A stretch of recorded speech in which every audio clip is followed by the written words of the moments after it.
Le livreur a livré des plats à emporter à son ancien lycée. La professeure te montre du doigt en s'adressant aux élèves en bas. Ce livreur est un ancien camarade de lycée de la professeure. À l'époque, il était aussi une personne influente au sein de notre lycée. C'est parce qu'il a bien réussi à l'examen d'entrée à l'université. C'est ainsi que nous avons pris des chemins complètement différents.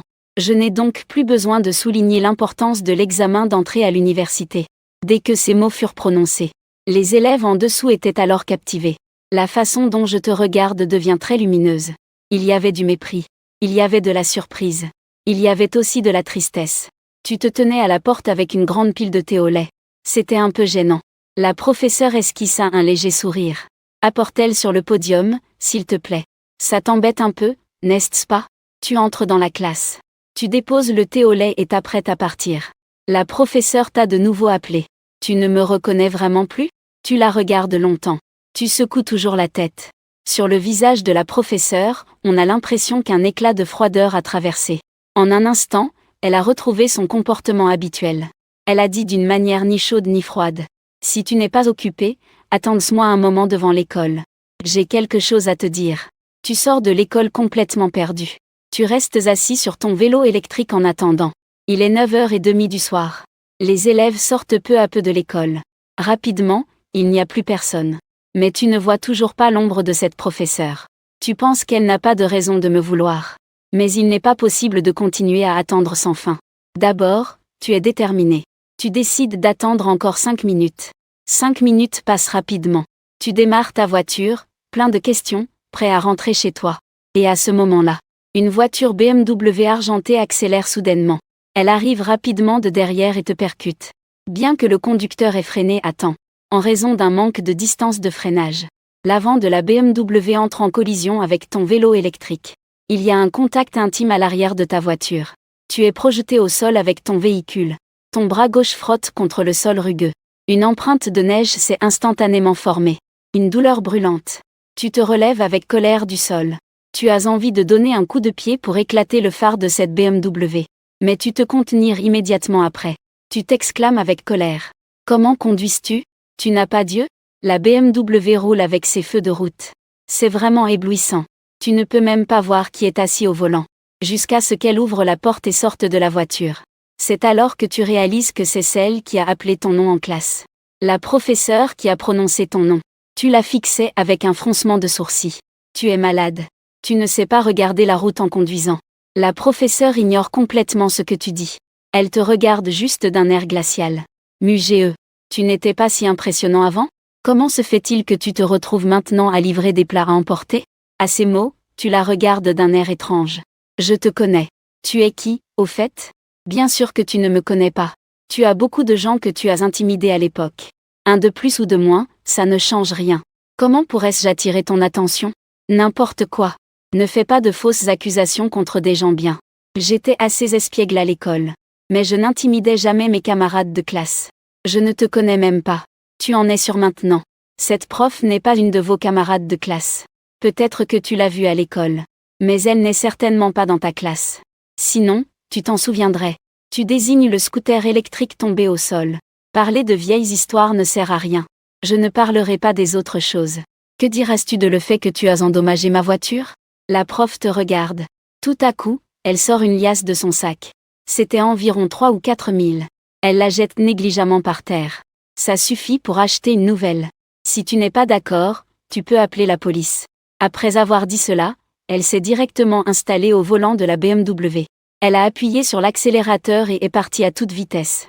Disparue rapidement dans la rue déserte. Yagen ne t'a pas donné d'opportunité. Une partie de ce qu'elle a laissé a été renversée par la voiture. Le vent soulevé a soufflé au milieu de la route. Tu as couru rapidement pour le récupérer. Jusqu'à ce que tu récupères tout ce qui avait été laissé. Tu as enfin poussé un soupir de soulagement. C'est alors que tu as enfin relâché la tension. Tu es retourné au bord de la route pour relever le scooter électrique tombé. En difficulté, tu l'as poussé jusqu'au rebord de la route. Ton bras commençait à couler un liquide jaune.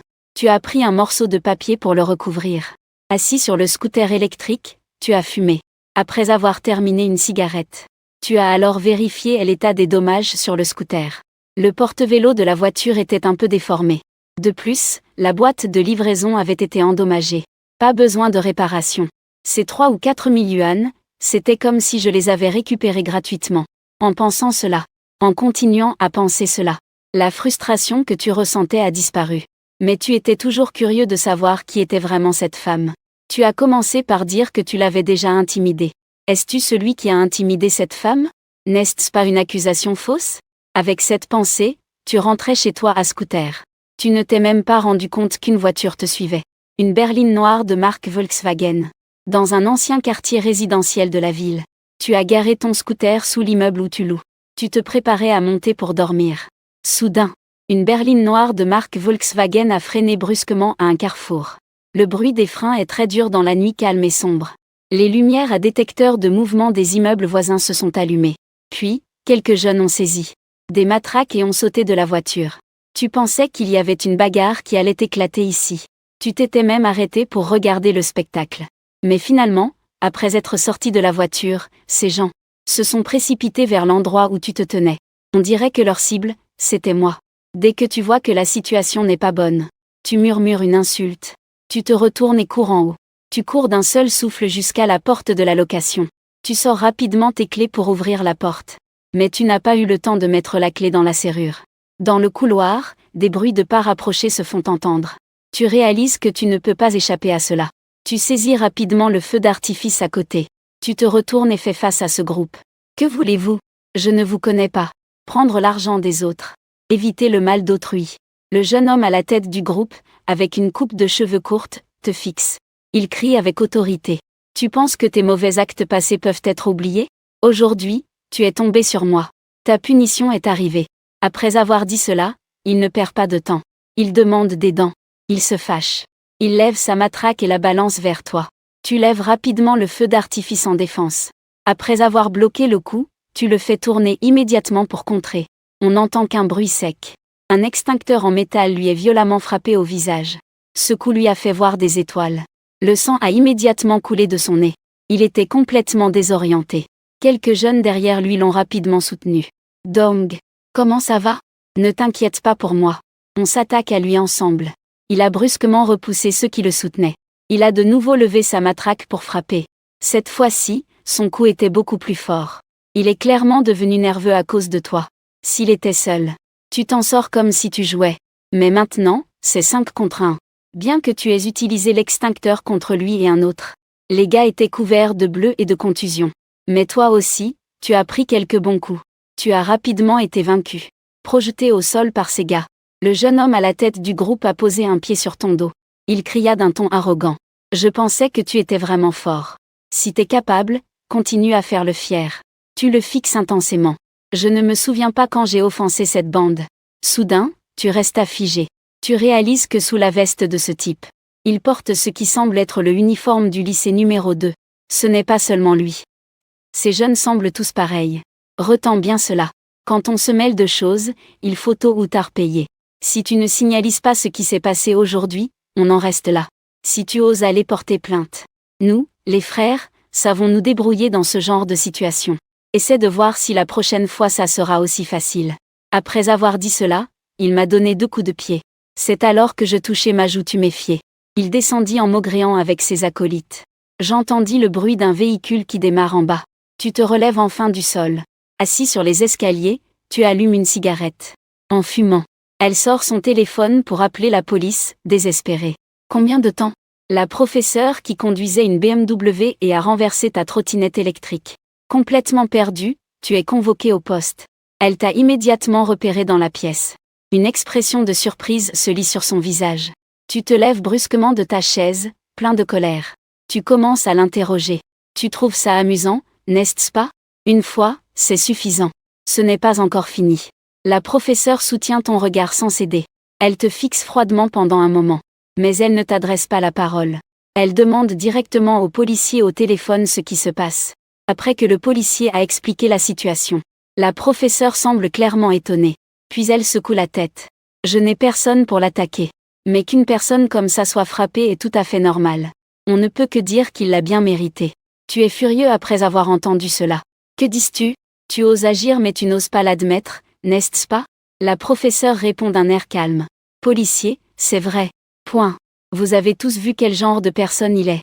Il ose être aussi arrogant devant vous. C'est difficile à renverser. Claire au premier coup d'œil.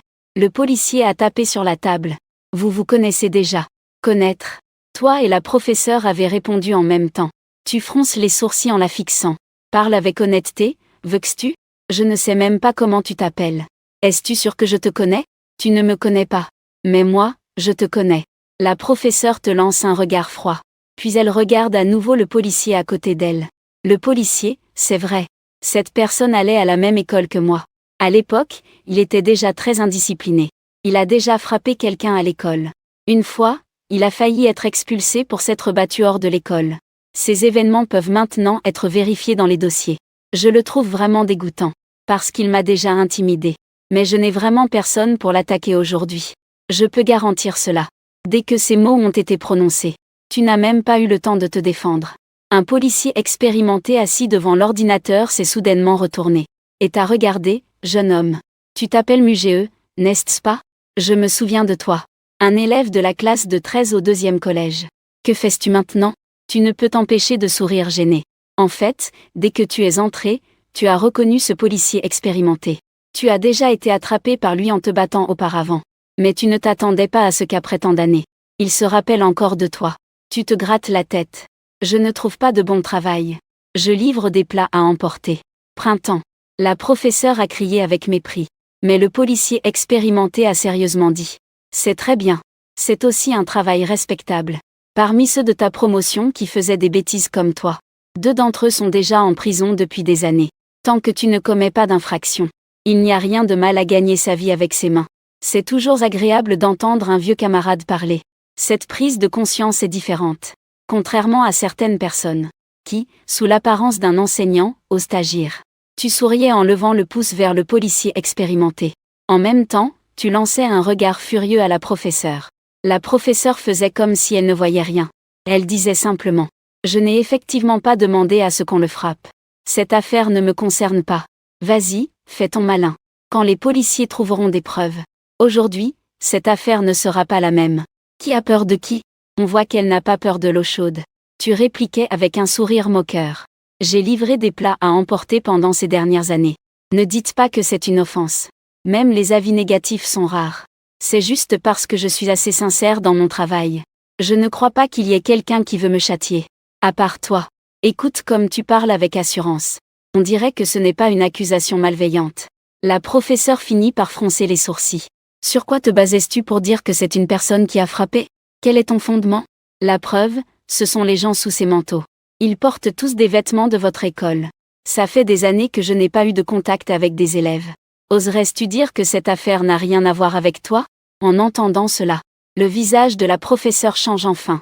À ce moment-là, le policier expérimenté qui vérifiait la vidéo a aussi fait une découverte. Il se retourne et demande. Tu dis que ces gens conduisent une Volkswagen noire? Regarde si c'est cette voiture. Tu t'approches et tu regardes. Oui. C'est exactement la même que celle des petits voyous qui m'ont attaqué avant. Les gamins conduisaient la même. La professeure s'avance rapidement. Quand elle voit apparaître sur l'écran de l'ordinateur cette Volkswagen noire, son visage devient très pâle. Elle sort immédiatement son téléphone et passe un appel. Mais on lui raccroche au nez. Elle essaie encore 2 fois. Toujours le même résultat.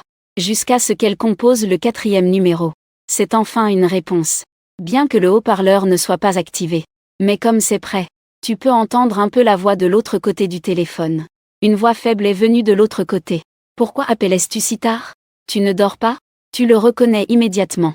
C'est définitivement la voix du jeune homme qui t'a frappé précédemment. Tu hausses les épaules sarcastiquement vers la professeure. La professeure demande froidement. Où es-tu maintenant? Je ne suis pas à la maison. Je suis là. Comment ça, tu es là? Ne me mens pas. Es-tu vraiment là ou pas? Je suis vraiment là. Je vais immédiatement appeler maman. Sœur, que fais-tu? Il est si tard. Maman dort déjà. La personne de l'autre côté s'impatiente. Li Dong, ne me raconte pas de bobards. Est-ce que tu as emmené des gens frapper quelqu'un aujourd'hui? La professeure, le visage sombre, gronde. Peu importe où tu es. Rends-toi tout de suite au poste de police de Fanchon Street. Tout de suite. Il est déjà si tard. Tu crois que je rigole avec toi? Les gens ont déjà appelé la police. Tu veux aller en prison? La professeure en arrivant à ce point-là. Sa voix était déjà entrecoupée de sanglots. Les gens de l'autre côté ont été un moment surpris. Finalement, il a dit avec colère. Ne t'inquiète pas, sœur. Je prends la responsabilité seule. Je viens tout de suite. Après avoir dit cela, l'appel a été raccroché. Ça y est. La situation est maintenant en grande partie claire. Le policier expérimenté a applaudi. En regardant la professeure. Je vais demander encore une fois. Tu ne sais vraiment pas ce qui s'est passé dans cette affaire. C'est ton frère qui a commencé à frapper Muge, n'est-ce pas? Tu n'as pas du tout participé. La professeure est restée silencieuse. Le policier expérimenté a remarqué cela et t'a encore interrogé. Tu connais son frère? Pourquoi veut-il te frapper? Je ne sais pas. Je ne la connais même pas. Comment pourrais-je connaître son frère? Le policier expérimenté a hoché la tête pour montrer qu'il comprenait.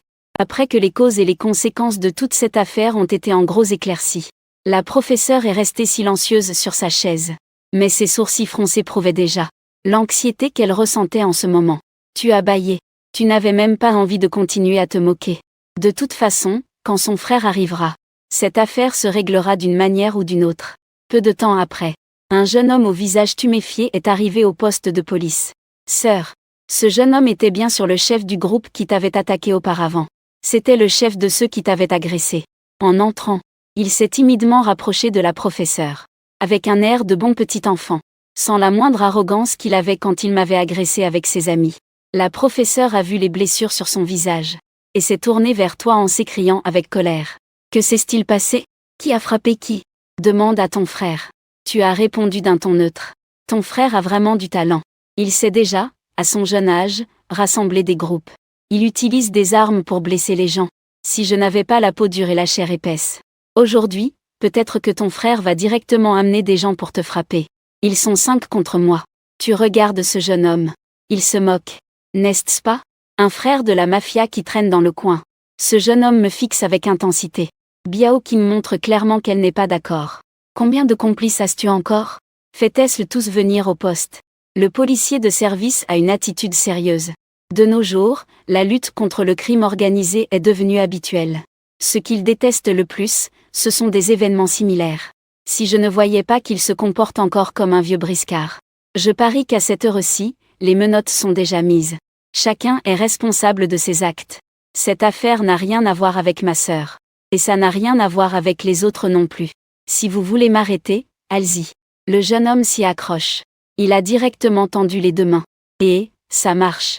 Ce camarade policier. Faites ce que vous avez à faire. Merci à vous tous. Tu n'as pas envie de perdre du temps avec lui. Muge, attends un instant. La professeure ne pouvait plus rester assise en voyant cela. Elle a rapidement tiré son frère pour l'amener devant toi. Elle lui a fortement pincé le bras. LDNG. Présente-lui des excuses immédiatement. Je n'ai rien fait de mal. Pourquoi devrais-je lui présenter des excuses? Est-ce que tu désobéis? La professeure, en colère, lui a donné un coup de pied. Excuse-toi tout de suite. Li Dong est très têtu. Mais il écoute beaucoup sa sœur. Après avoir hésité un moment. Finalement, il a fait un bruit de mécontentement. À contre-cœur, il a fini par s'incliner devant moi. Non, je ne peux pas accepter tes excuses. Tu l'as rapidement arrêté. Tu lui as tapoté l'épaule. Ne me présente pas d'excuses. J'ai peur que tu ne viennes te venger plus tard. L'expression de la professeure devenait de plus en plus sévère. Li Dong, quant à lui, a bâillé sans s'en soucier. Il avait l'air soulagé. L'oncle au chapeau de travail frappa fort sur la table. L'expression était sérieuse. Je t'ordonne d'amener tous tes complices au poste. Tu n'as pas entendu ce que j'ai dit. Je te pose une question. Que est-ce que tu en penses? D'où as-tu trouvé quelqu'un pour frapper Muge? La professeure était clairement nerveuse. Li Dong resta silencieux, avec une attitude indifférente. Et tu répondis simplement. Bien. Ce n'est pas grave si tu ne dis rien. De toute façon, ce sont tous tes camarades, n'est-ce pas? Le visage de Li Dong devint soudainement très sombre, te fixant du regard. C'est moi qui t'ai frappé. Que est-ce qu'ils en ont à faire? Avec un gamin comme toi. Le livreur t'a donné une main en plus. Tu veux dire que tes amis n'ont pas levé le petit doigt quand ils m'ont bloqué tout à l'heure? Ils étaient tous là pour t'encourager, en criant que le grand frère est génial, que le grand frère est super. N'est-ce pas? Tu as fini en disant cela avec mépris. Puis il dit à l'oncle au chapeau. Camarade policier, je pense qu'il n'est pas nécessaire de lui poser des questions. Après tout, ce sont tous ses camarades. Ils sont peut-être même dans la même classe. Il suffit de vérifier un peu. L'oncle au chapeau de car fit un signe de la main. Faire signe à la professeure de venir coopérer. avec la coopération de la professeure.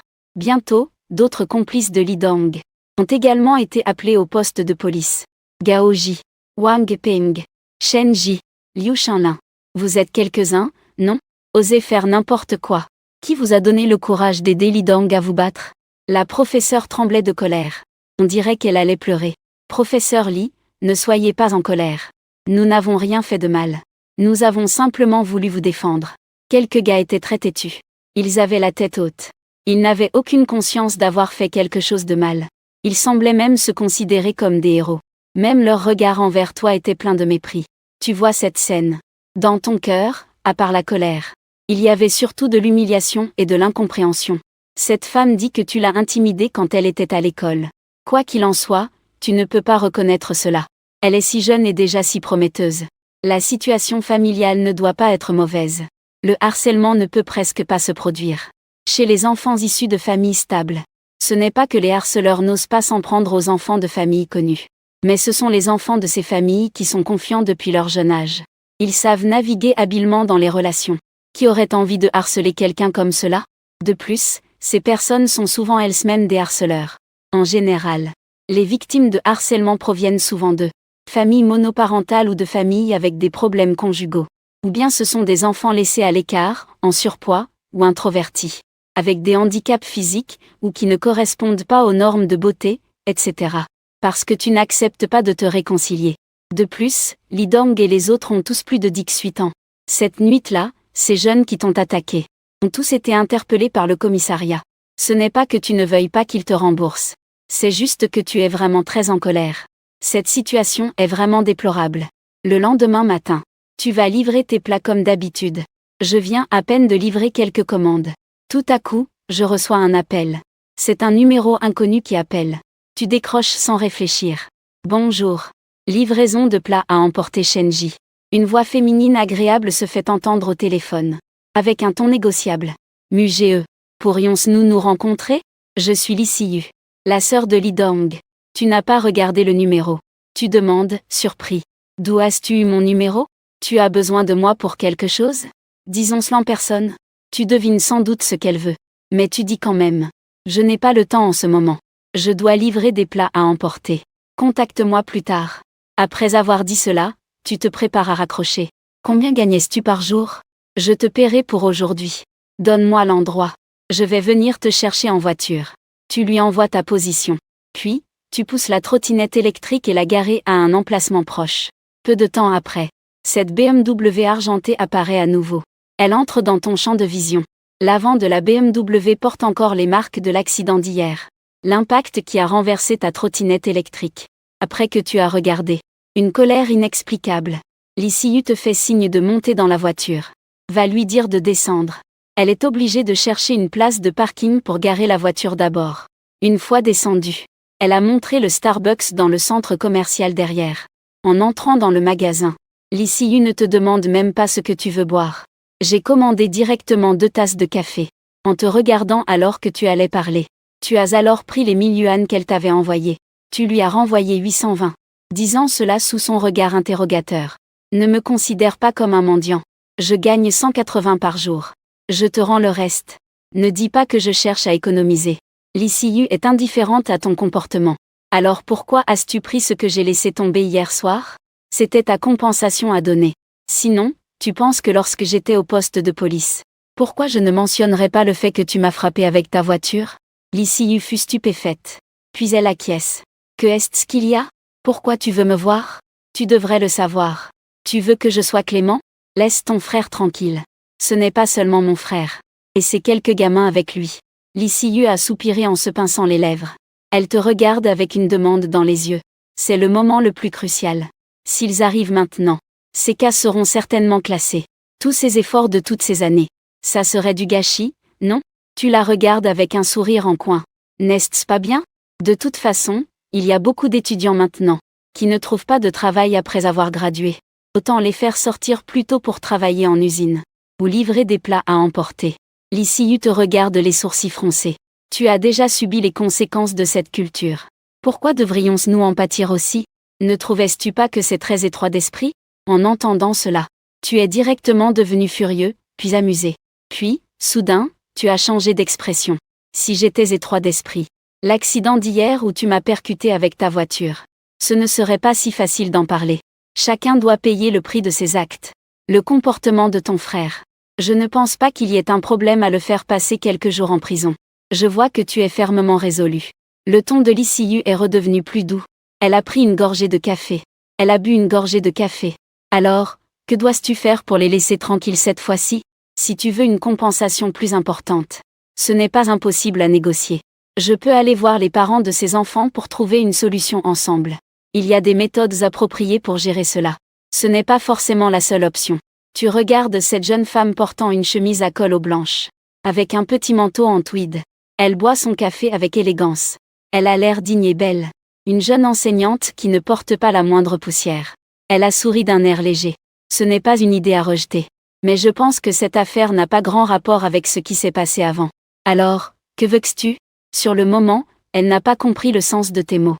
Ton regard suit son col de chemise. En descendant le long de son décolleté. L'ICU baissa les yeux pour se regarder. Elle a vite compris ce que tu voulais dire. Ce à quoi tu ne t'attendais pas, c'est que tu pensais qu'elle allait se mettre en colère. Te dire de dégager ou quelque chose du genre. Mais elle a juste froncé les sourcils. Ce que tu veux, c'est mon corps. Sa réaction t'a laissé un moment sans voix. Sur le coup, tu ne savais pas quoi dire ensuite. Après un moment, tu as tenté de dire prudemment. Est-ce que ça va? L'ICU t'a fixé longtemps avant de dire. Ça va. Juste ce soir, alors. À ce moment-là, je t'enverrai mon numéro de chambre. Cette affaire s'est déroulée si bien que cela t'a un peu étonné. Au point qu'elle s'est déjà levée pour prendre son sac et se diriger vers la sortie du café. Tu t'es empressé de la rattraper. Tu l'as arrêtée. Que est-ce que tu es en train de faire? Ça ne peut pas être un piège, non? Il y a un piège. Quel type de piège pourrait-il y avoir? Pensais-tu que je peux te tromper pour de l'argent ou pour autre chose? C'est drôle. L'ICU dit calmement. Bien que son attitude ne soit pas vraiment froide à ce moment. Mais cela te donne une impression de mépris et d'arrogance. En la voyant comme ça, une colère sourde monte en toi. Plus elle agit comme ça, moins tu peux le supporter. Au départ, tu n'avais pas encore décidé si tu devais avancer ou coucher avec elle. À ce moment-là, ces mots t'invitent. Tu l'avertis directement. Puisque tu m'accuses d'avoir été celle qui t'a harcelé à l'école. Alors tu devrais mieux savoir qui je suis. Je te conseille de ne pas jouer avec moi. Les yeux de l'ICU expriment une profonde haine et une colère. Mais elle ne s'énerve pas. Elle te fixe simplement. Ne pense pas que tout le monde soit aussi dépravé que toi. Je veux juste régler cette affaire pacifiquement. Espérons-le. Tu hausses les épaules. Vers 8 ou 9 heures ce soir-là. Tu n'as pas encore reçu de nouvelles de l'ICU. Pensant que cette femme avait changé d'avis. Cela t'a un peu déçu. Mais ce n'est pas quelque chose dont tu t'inquiètes vraiment. Tout à coup, le téléphone sonne. Tu sursautes. Tu jettes un œil à l'écran de ton téléphone. Tes sourcils se froncent malgré toi. Cet appel vient de ta belle-mère. Ta vraie mère est décédée quand tu avais un peu plus d'1 an. Cette mère est celle que ton père a trouvée l'année de tes 3 ans. La belle-mère que ton père t'a choisie. Parce que ta mère est morte quand tu étais très jeune. Donc, en ce qui concerne le terme et l'appellation maman, cet appel vient de ta belle-mère. Ta mère biologique est décédée lorsque tu avais un peu plus d'1 an. Cette mère est celle qui est arrivée lorsque tu avais 3 ans. C'est ta belle-mère que ton père t'a trouvée. Parce que ta mère est décédée quand tu étais très petit. Donc, pour le terme et l'appellation de marraine, tu t'en tiens seulement à la belle-mère. Protagoniste. Tu as dormi ou pas? Tu as un problème? Yang Xiaosha a esquissé 2 rires forcés de l'autre côté. Juste un petit problème. Je vais droit au but. Tu as actuellement des actions en main. Je voudrais te demander un peu d'argent. Emprunter de l'argent. Tu es très surpris et tu dis. Tu n'as pas économisé de l'argent avec mon père? L'argent que j'ai économisé avec ton père n'est pas suffisant. Pourquoi as-tu besoin de tant d'argent pour quelque chose? À cet instant, tu te lèves déjà du canapé.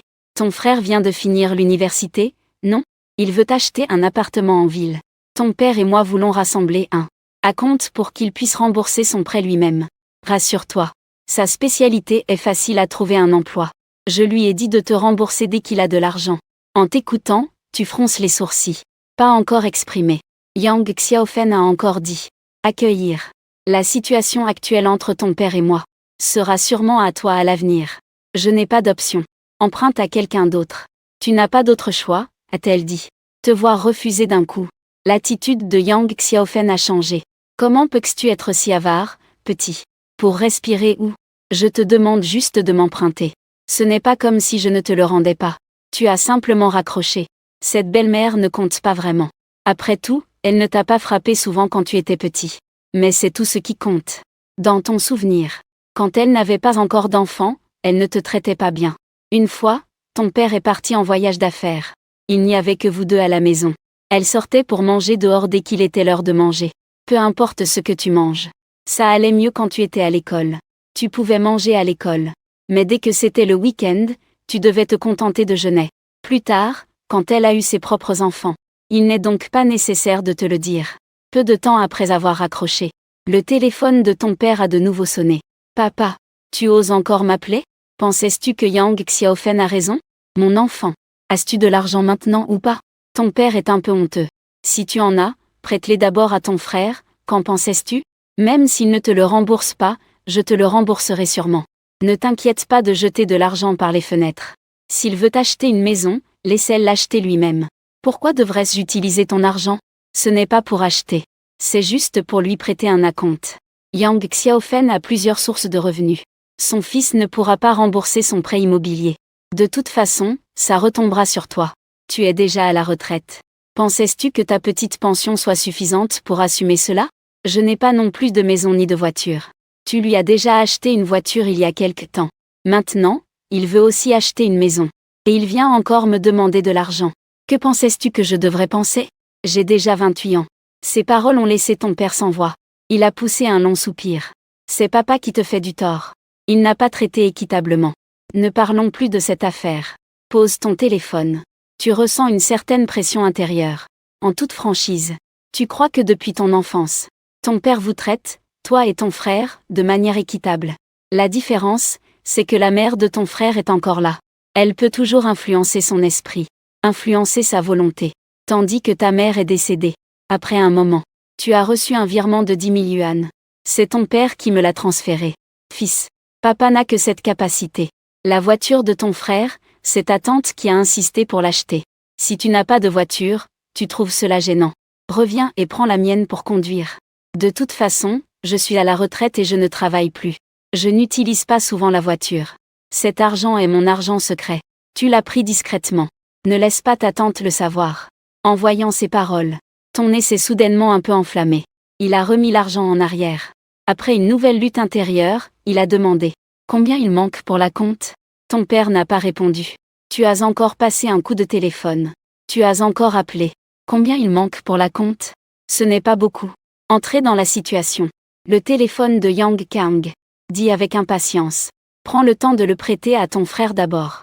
Dans l'année, il a dit qu'il te rembourserait dans 2 ans. Tu es agacé dès que tu entends la voix de cette femme. Tu as raccroché directement. Tu as commencé à travailler à 18 ans. À présent, toutes tes économies ne font que 80 000. Cela sans compter les quelques milliers que l'ICU a ruinés hier soir. Les quelques milliers que tu dois pour les réparations de ta voiture. Tu as rassemblé tout ton argent et l'as transféré sur le compte de ton père. Tu n'as aucun sentiment pour Yang Xiaofen et son fils. Mais tu comprends la personnalité de ton père. Et tu connais aussi le caractère de Yang Xiaofen. Tu sais que si cette affaire n'est pas résolue correctement, ton père n'aura jamais de paix à la maison. Shin King était allongé sur le canapé, agacé. Tu n'as plus du tout envie de regarder la télé. Et resté dans la lune un moment. Le téléphone à côté de toi a soudain vibré. Tu as jeté un coup d'œil. C'était un message de l'ICU.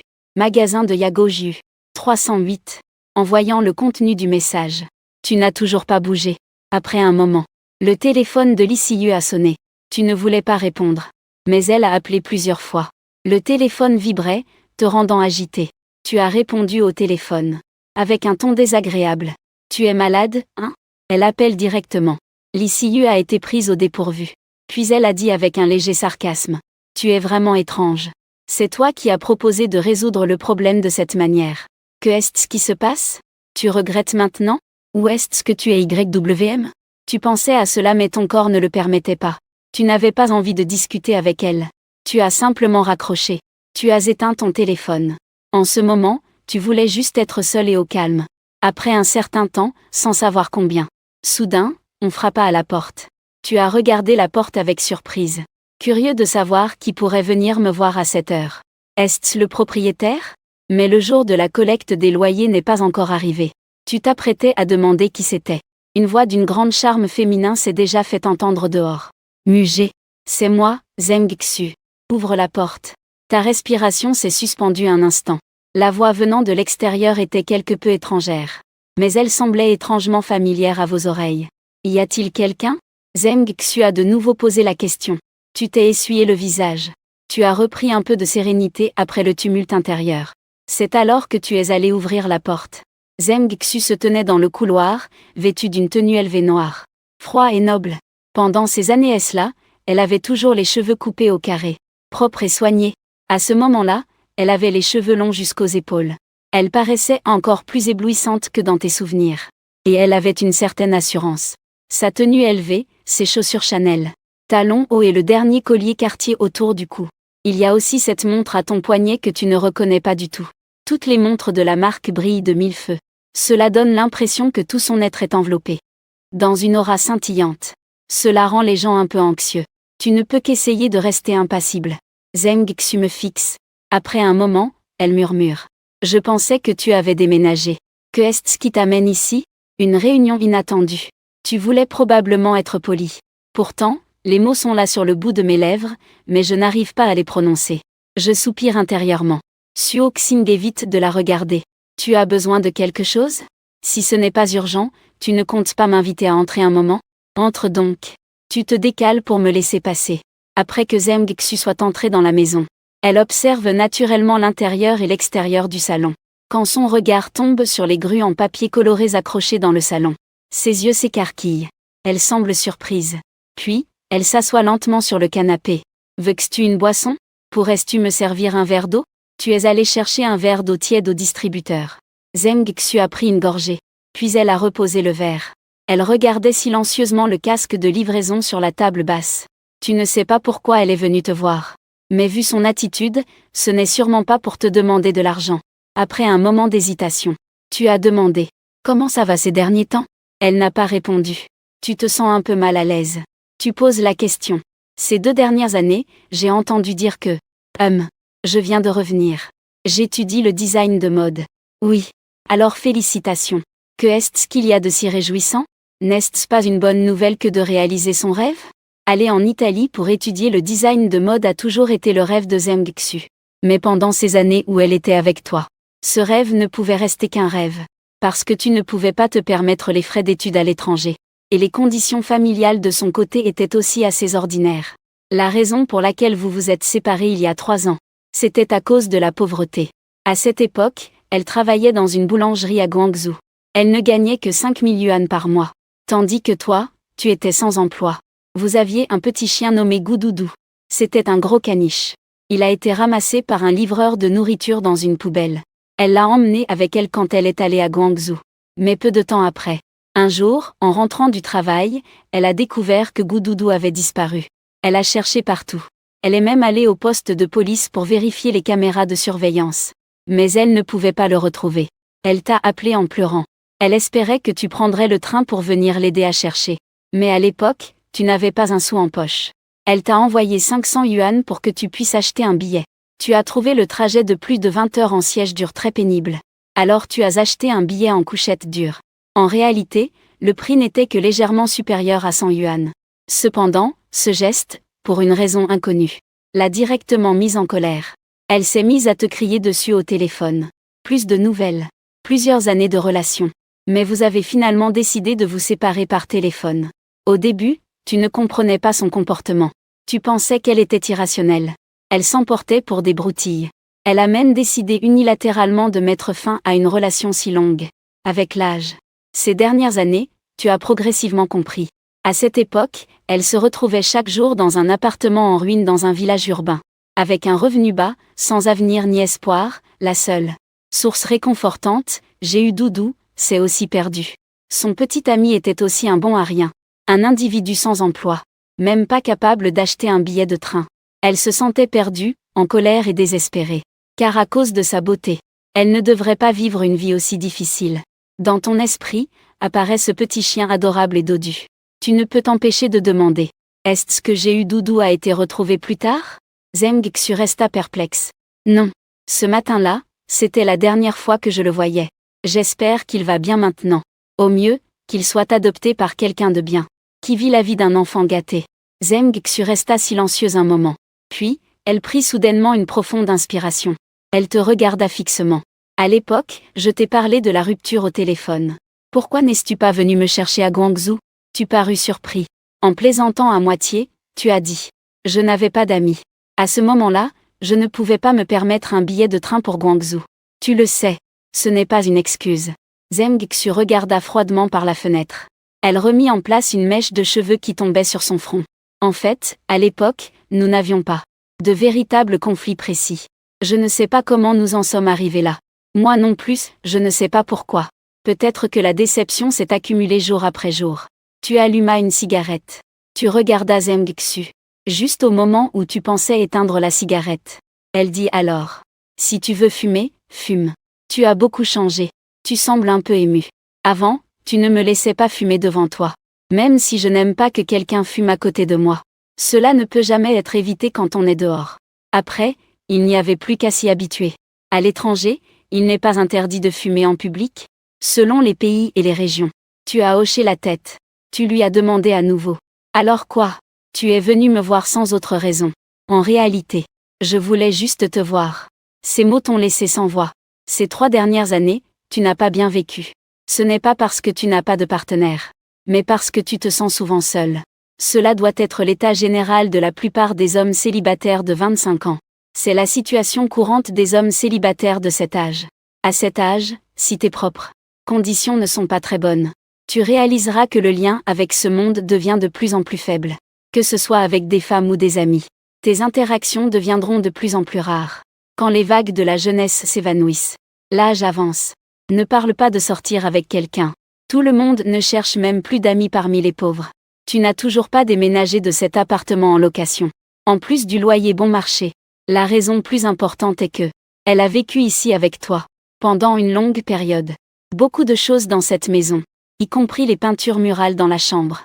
Les grues en papier suspendues au milieu du salon, ont toutes été peintes et pliées par elle avant qu'elle ne parte pour Guangzhou.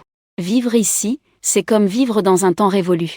Cela te donnera un sentiment de sécurité maladif. Toc toc toc. Le bruit de quelqu'un qui frappe à la porte te ramène à la réalité. Toi et Zheng-Xu regardez en même temps vers la porte. Tu es très surpris. D'habitude, tu restes ici 1 ou 2 semaines. Pour te rendre visite une fois. Comment se fait-il que ce soir, quelqu'un frappe à la porte sans arrêt? Zheng-Xu te fait signe d'aller ouvrir la porte d'abord. Bien que tu veuilles l'écouter jusqu'au bout. Mais l'autre personne continue de frapper. Tu dois d'abord aller ouvrir la porte. Lissy Y se tient à la porte. Les bras chargés. Elle sourit avec des paquets. Tu as laissé échapper un rire froid. Tu es vraiment très timide. Tu crains que je te fasse un coup de maître dans un bar? Maintenant, je viens dormir chez toi directement. Tu devrais être inquiet à ce sujet. L'apparition de Lissy Y t'a pris par surprise. Tu n'as pas le temps de lui demander comment elle a trouvé chez toi. Elle a déjà poussé la porte et est entrée. Au moment où elle est entrée, elle a naturellement vu Zheng-Xu assise sur le canapé. Lissy Y a regardé Zheng-Xu avec étonnement. Elle t'a jeté un coup d'œil sans dire un mot. L'expression de Zheng-Xu a changé rapidement. Puis, elle a souri avec autodérision. Elle a dit. Désolée. Je ne savais pas que tu avais quelqu'un. Ce n'est pas ça. Je ne l'ai pas invité. Tu voulais expliquer. Mais Zheng-Xu a agi rapidement. Elle s'est dirigée directement vers la sortie. Quand elle est passée à côté de moi, tu as instinctivement voulu la retenir. Mais tu trouves que ce geste n'est pas approprié. Zheng-Xu se retourne et te jette un coup d'œil. Elle ne dit rien. Mais son regard est très froid. Tu ne peux que la regarder. Elle sort par la porte avec une certaine humeur. Dans ton cœur, tu cries. Tu veux courir après elle pour expliquer. Mais pour une raison inconnue. Tu sembles un peu effrayé par cette situation. Finalement, tu restes simplement là, idiot, immobile. Tu la regardes disparaître du couloir. Tu es vraiment malade, n'est-ce pas? Qui t'a permis de venir chez moi? Toi, qui as peur des durs, tu la fixes en colère, regardant Lissy. Qui est-ce pour toi? C'est ton ex-petite amie? Lissy ne se soucie pas de ta réaction. Au contraire, elle est très intéressée par la présence de Zheng-Xu. Elle sort même très pressée par la porte. Elle se met sur la pointe des pieds pour regarder en bas depuis l'entrée du couloir. Elle veut voir quelque chose de plus vrai. Note, this line seem contextually ambigu and may need clarification. Elle détourne le regard. Translation. En te regardant, elle a éclaté d'un rire significatif. Tu es en colère, n'est-ce pas? Si tu penses que j'ai causé un malentendu. Nous pouvons faire un marché. Je m'occuperai de t'expliquer à elle. Ensuite, tu laisses passer quelques-uns de mes étudiants. Que est-ce que tu veux dire? Alors, on n'y peut rien. C'est fini. De toute façon, le malentendu est déjà survenu. Sinon, c'est réglé. Lissiu haussait les épaules, peu importe. Tu dois être prudente. Tu ne m'accusais pas d'avoir déjà été méchant avec toi? Alors tu devrais me connaître très bien. Tu ne la connais même pas? Pourquoi devrais-je la connaître? Elle est aussi une élève de notre école secondaire. Lissiu fronça soudain les sourcils à cette mention. La femme d'avant était Zemgxu. Tu regardes avec étonnement cette enseignante qui t'a accusé à plusieurs reprises. Qui t'a faussement accusé. Encore une fois, tu essaies de retrouver son existence dans ta mémoire. Mais malgré tous tes efforts, tu n'as aucun souvenir. Mais elle était capable de sortir ces deux mots, Zemgxu. Cela prouve qu'elle connaît réellement ton passé. C'est quelque chose qu'on ne peut pas inventer. Lissiu a retrouvé son apparence d'avant. Elle a fermé la porte. Elle a enlevé sa veste sans y penser. Elle l'a jetée sur le canapé. Puis, elle a commencé à déboutonner son col roulé. Sa peau pâle et douce se détachait lentement de la protection de ses vêtements. Ses clavicules longues et délicates, comme du jade, se découvraient peu à peu, accompagnées d'un parfum envoûtant, semblable à celui des orchidées. Ses épaules blanches comme la neige étaient également totalement exposées dans l'air. Tu as rallumé une cigarette. Tu ne l'as pas regardée. Bien que tu te sentes très vide et seule. Mais si tu fais l'amour avec elle aujourd'hui, tu es juste un raté. C'est comme si elle te portait. Lissiu t'a fixé du regard pendant un moment. Ses mouvements ont progressivement cessé. Elle a frissonné des épaules. Elle a remis sa chemise. Assieds-toi en face de toi. Ne perdons plus de temps. Le problème doit être résolu. Cet après-midi, j'ai déjà discuté avec plusieurs parents d'élèves. Ils peuvent réunir jusqu'à 100 000. Réfléchis un peu. Cela vaut bien plus que de me faire dormir une fois. Ne sois pas obstiné. Pense à combien de temps il te faudrait pour économiser 100 000 en livrant des repas. De plus, tu n'es pas si gravement blessé. Ça ne compte même pas comme une égratignure. Je vois que tu ne lâches toujours pas. Lissiu soupira. Le passé est une bonne chose. Depuis petit, je savais avec qui je ne m'entendrais pas. On ne peut pas avoir de ressentiment envers le passé. À ton âge, tu ne comprends pas encore cette vérité basique? Quand tu seras vraiment confronté à des choses du passé, tu comprendras. Tu peux y réfléchir encore. J'attends ton appel. Après avoir dit cela, elle ne s'est pas attardée davantage. Elle s'est simplement levée et est partie. Tu n'avais naturellement pas l'intention de l'arrêter. Allongée sur le canapé avec une expression figée, entendant le bruit de la porte qui se ferme. Son cœur était en désordre. Tu ne t'y attendais pas. Dans cette vie, Zemgxu aurait même. Je suis venu te trouver dans cet appartement en location. Ces 3 dernières années, tu as imaginé d'innombrables scénarios de retrouvailles. Y compris, mais sans s'illimiter, à te fantasmer dans une voiture coûtant des millions. En voyant sa voiture dans une Rolls-Royce dans la rue. En te rapprochant intentionnellement d'elle. Quand elle descend de la voiture, elle est impressionnée par ton succès. Elle reste sans voix, ce genre de choses. Mais la réalité semble être tout le contraire. Bien que tu aies travaillé dur ces 3 dernières années. Mais faire des livraisons n'apporte pas vraiment beaucoup d'argent. Tu ne sais pas comment va Zemgxu. Mais en voyant ses vêtements de luxe éclatants. Et cette attitude calme et posée. Ces conditions de vie ne peuvent absolument pas être comparées à celles d'un livreur. Quand un homme n'a rien, que peut-il utiliser pour parler d'amour? Les rues de la ville en montagne sont pluvieuses. Cela fait 3 ou 4 jours.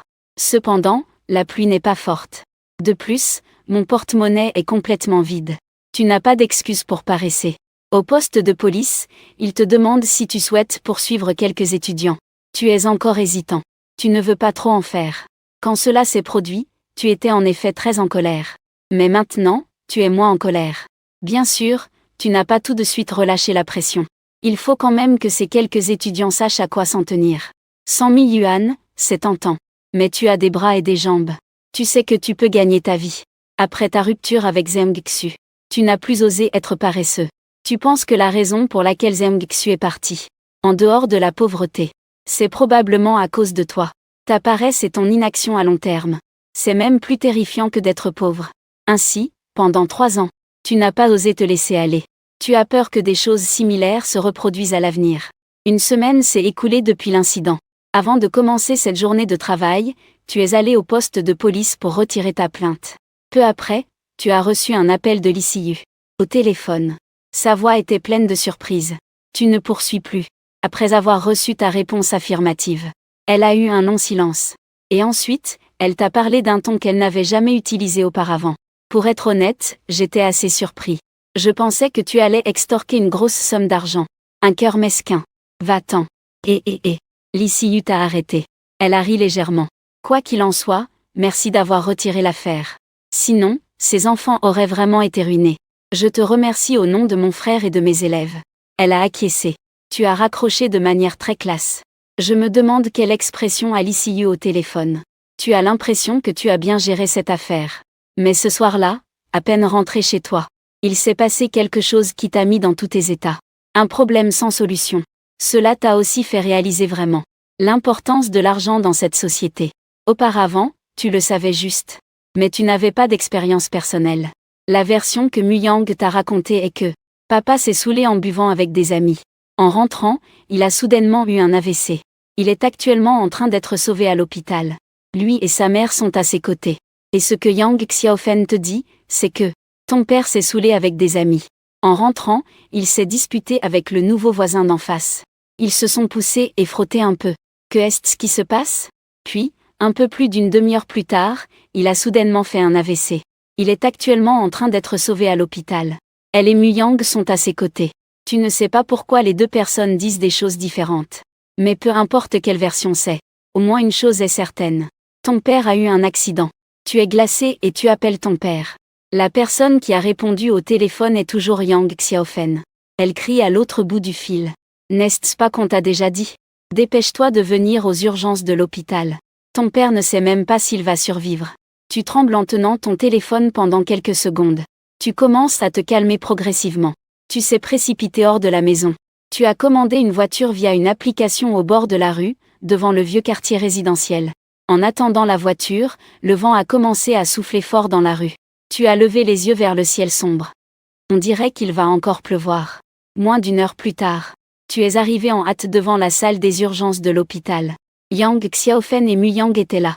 Ils étaient assis sur des chaises en métal dans le couloir. Le visage de Yang Xiaofen avait l'air très préoccupé. Elle murmurait comme si elle se plaignait de quelque chose. Muyang jouait sur son téléphone à côté. Il ne parlait pas vraiment à sa mère.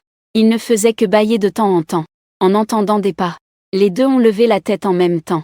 En te voyant, Muyang s'est immédiatement levé de sa chaise. Avec un air flatteur, il a dit « Frérot, qu'est-ce que tu as pris? Tu es venu en quelle voiture? Tu n'avais pas envie de discuter avec lui. Et papa? Il est toujours en train d'être sauvé. Quand il a été amené, il a fallu payer 20 000 yuan. Le médecin vient de demander à nouveau le paiement. Alors, payez donc. » La main a souri un instant, sans prendre de travail. Elle a souri, mais ce n'était qu'un sourire. À côté, Yang Xiaofen a dit, les yeux rouges. Recevoir des frais est une question délicate. Muge a des actions à rendre. Le médecin a dit qu'il fallait encore payer 50 000. D'où devrions-nous obtenir autant d'argent, ton frère et moi? Tu as froncé les sourcils. N'avez-vous pas donné 80 000 il y a quelques jours? D'abord, payez l'argent pour sauver des vies. L'argent que tu as donné a été pris le lendemain. C'était pour le dépôt de la maison de ton frère. 300 000. Maintenant, il n'y a absolument plus d'argent à la maison. Tu es sans voix. Dis froidement. Un mouvement si rapide. Tu es pressé de te réincarner? Yang Xiaofen, contre toute attente, ne t'a pas raillé. Son visage s'est juste affaissé. Puis elle a commencé à pleurer à chaudes larmes. En pleurant, elle se plaignait de sa triste vie. Elle frappait le sol du pied. Muyang, à ses côtés, s'affairait à la réconforter. Tu regardes ces deux ennuis. Je ne sais pas. Une personne est à l'extérieur. Mais il faut demander un prêt. Tu as regardé la liste des contacts. Tu as appelé un ami avec qui tu penses avoir une bonne relation. Et, as-tu de l'argent? J'ai un petit problème urgent. J'ai besoin de 50 000 yuan. La personne au bout du fil s'est tue un moment. Puis elle a dit. Frère Mu, je n'ai vraiment pas d'argent en ce moment. Le mois dernier, j'ai déjà dépensé plusieurs milliers pour la maladie de l'enfant. J'ai même dû emprunter 20 000 à quelqu'un d'autre. Pourquoi ne m'as-tu pas demandé à ce moment-là? Comment va l'enfant maintenant? Ça va maintenant. Alors c'est bon. Désolé, frère Mu. Je ne peux pas t'aider cette fois. Pas de souci. Il a raccroché en souriant amèrement. Pas le temps de penser à autre chose. Tu as encore appelé un autre ami. Est-ce que c'est pratique? Je voudrais emprunter un peu d'argent. Mon père est à l'hôpital. Combien veux-tu emprunter? 50 000. Oh là là. Tu me considères maintenant? D'où voudrais-tu que je sorte autant d'argent? J'ai 500, en revanche. Sinon, je pourrais te transférer ça d'abord. Alors tant pis. Tu as soupiré. Cherche encore quelqu'un d'autre. Si ça ne marche vraiment pas, reviens vers moi. Je vais essayer de t'aider à emprunter un peu. J'ai passé plusieurs appels, et c'était toujours la même chose. Tu es assis sur les marches de l'hôpital, un peu mélancolique. Il n'y a personne autour. Seul le vent froid souffle. Tu n'es pas déçu. Mais tu te sens impuissant. En fait, tu crois que certaines personnes ne veulent pas vraiment prêter. Mais elles n'ont tout simplement pas. Tes amis sont en grande partie des personnes à faible revenu. Il est déjà très difficile pour eux de subsister. La plupart sont déjà mariés et ont des enfants. Ils ont des familles à charge. D'où viendrait tout cet argent de poche? L'hôpital presse pour le paiement. Muyang et Yang Xiao-Fen sont toujours là. Ils jouent un drame musical où mère et fils pleurent ensemble. C'est vraiment dégoûtant. Tu ne peux compter que sur toi-même. L'hôpital presse de payer. Muyang et Yang Xiao-Fen sont toujours là. Ils jouent une comédie musicale de pleurs entre mère et fils. C'est vraiment dégoûtant. Tu ne peux compter que sur toi-même. Mais que peux-tu faire? Juste au moment où tu es perdu. Une idée te vient soudain à l'esprit. Tu n'as pas le temps de penser à grand-chose. Tu passes immédiatement un coup de fil à l'ICU. N'étais-tu pas en train de discuter avec moi de la compensation auparavant? Je veux 100 000 yuan. L'ICU est restée stupéfaite. Tu as calculé ça ce matin, non? Pourquoi tu reviennes demander de l'argent? En fait, je me rétracte. Tu es complètement perdu dans ta tête. Tu n'as même pas le cœur à expliquer. Toi. Liu a levé un sourcil. Son ton est devenu glacial. Maintenant que je demande de l'argent, je ne garantis pas qu'on me le redonne. Je ne peux que tenter ma chance. Une mauvaise personne reste toujours une mauvaise personne. C'est indigne. La voix calme de l'ICU vient du combiné. Elle raccroche immédiatement. Tu es assis par terre. Tu fumes une cigarette après l'autre. En peu de temps, le sol était couvert de mégots. Le téléphone de l'ICU a enfin retenti à nouveau. Mais cela ne t'apporta pas de bonnes nouvelles. Elle dit cela d'un ton indifférent. Comme je l'avais supposé. Plusieurs parents ne comptent pas payer. Pourtant, j'ai le sens de l'éthique de base en tant qu'auteur. Personnellement, je te paierai 2000 yuan. Après tout, mon frère t'a effectivement frappé. Après que l'appel a été coupé, elle a immédiatement transféré 2000 yuan sur ta bulle verte. Avant de se rendre. Aller au comptoir pour payer. Ce n'est toujours pas suffisant. Le personnel en charge de la caisse te presse de continuer à réunir des fonds. Bien que je sache que l'hôpital ne mettra pas fin aux soins. En raison de dettes, ils n'abandonneront pas les soins pendant le processus. Mais tu es toujours très anxieux. La caissière au comptoir, indifférente, et celles qui se tiennent dans le bureau des infirmières. Les regards étranges que les infirmières te jettent de temps en temps, te font te sentir comme si tu avais des épines dans le dos. À accent grave regret. Tu n'as d'autre choix que de dire à l'ICU sur la bulle verte. 2 dizaines de milliers ne suffisent pas. Transfère-moi encore 20 000. Considère cela comme un prêt. Le message envoyé a affiché un point d'exclamation rouge. Tu as à nouveau appelé le téléphone de l'ICU. Elle a directement raccroché. Tu continues à composer. Au début, ça a sonné. Puis ça a indiqué que l'autre personne est en ligne. On dirait qu'elle t'a bloqué. Bien que tu saches que ton comportement est audacieux. Mais en ce moment, il n'y a pas d'autre solution. Tu retournes rapidement à l'extérieur de la salle de soins. Tu dis à Muyang, qui joue avec son téléphone. Donne-moi ton téléphone. Muyang ne comprend pas. Que est-ce qu'il y a, frère? Donne-le-moi. Tu prends le téléphone de Muyang. Tu quittes l'interface des courtes vidéos. Tu composes à nouveau le numéro de l'ICU. Bonjour, Dao. Puis-je savoir qui c'est? Je suis Muge.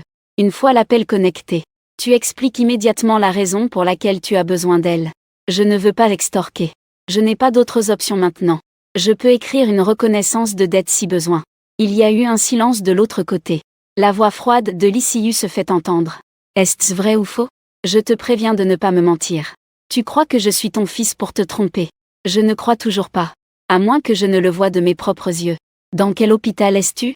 Hôpital du peuple de la première région de Jiangxin. Tu comptes venir en personne? Comment? Tu as peur que ton mensonge soit découvert. Non. Tu as baissé les yeux sur ton téléphone. Ça devient urgent. Es-tu sûr de vouloir venir? Pas besoin de me le rappeler. D'accord. Tu ne sais pas quoi dire non plus. Mais tu n'as pas d'autre option maintenant. Tu n'as d'autre choix que de compter sur elle. Après avoir terminé l'appel, Yang Xiaofen et Muyang te regardent avec impatience. Yang Xiaofen demande nerveusement. Est-ce que tu as déjà emprunté de l'argent? Tu dis sans enthousiasme. Tante, tu es mariée avec mon père depuis tant d'années. Son état actuel. Sinon, demande à tes amis d'emprunter. Je n'ai pas d'amis. Juste des gens avec qui je joue aux cartes de temps en temps. Yang Xiaofen secoue la tête comme un tambourin. Tu regardes Muyang. Et toi, Muyang? Frère. Je ne l'ai vraiment pas. Muyang dit avec un air innocent. Si j'en avais, je l'aurais déjà sorti. C'est ton père. C'est aussi mon père. Tu as hoché la tête et soupiré. Bien que Li Siyu semble avoir l'intention de venir. Mais tu ne mises pas tous tes espoirs en elle. Tu as regardé les mots de la salle de soins intensifs stille allumée. YE a ensuite demandé. Comment papa est-il vraiment arrivé à cet accident? Pourquoi vous dites tous les deux des choses différentes? Yang Xiaofen et Muyangzi échangèrent un regard. Muyang baissa la tête et n'osa pas parler. Yang Ran prit la parole. En face, la famille avait loué la maison auparavant. Maintenant, quelques jeunes qui viennent d'emménager boivent du vin tous les jours dans la maison. Le soir, ils font beaucoup de bruit. Avant-hier, je suis allé leur demander de parler plus bas. Au lieu de cela, ils m'ont insulté. Ton père veut aller discuter avec eux. Je lui ai dit de ne pas chercher des ennuis. Mais je ne savais pas qu'il buvait dehors le soir. Liao Ju est revenu et est directement allé chercher l'autre côté. Cette personne l'a poussé quelquefois. Cela ne fait pas longtemps qu'il est revenu et voilà le résultat. Tu as froncé les sourcils. Cette famille sait-elle que papa a eu un accident? Oui. Quand les secours sont arrivés, ils sont sortis pour voir. En voyant que ton père avait eu un accident, ils ont fermé la porte. À voir cela, elles n'ont clairement pas appelé la police. Tu sors ton téléphone pour appeler la police en premier. Qui aurait pensé que Yang Xiaofen t'arrêterait? Elle dit d'un ton préoccupé. Les autres ont frappé ton père. Ils s'en occupent. Ce ne sont que quelques coups. Et puis papa les a aussi poussés. Ce n'est pas un cas impliquant. Cela fait plus d'une demi-heure que papa est revenu avant de s'effondrer. Appeler la police ne servira probablement à rien. Mais il faut d'abord appeler la police. Que ferais-je si cette famille se venge après avoir appelé la police? Je ne pense pas que certains d'entre eux soient de bonnes personnes. C'est alors que tu comprends de quoi Yang Xiaofen s'inquiète. Tu ne peux t'empêcher de te renfrogner. Tu jettes un coup d'œil à Muyang.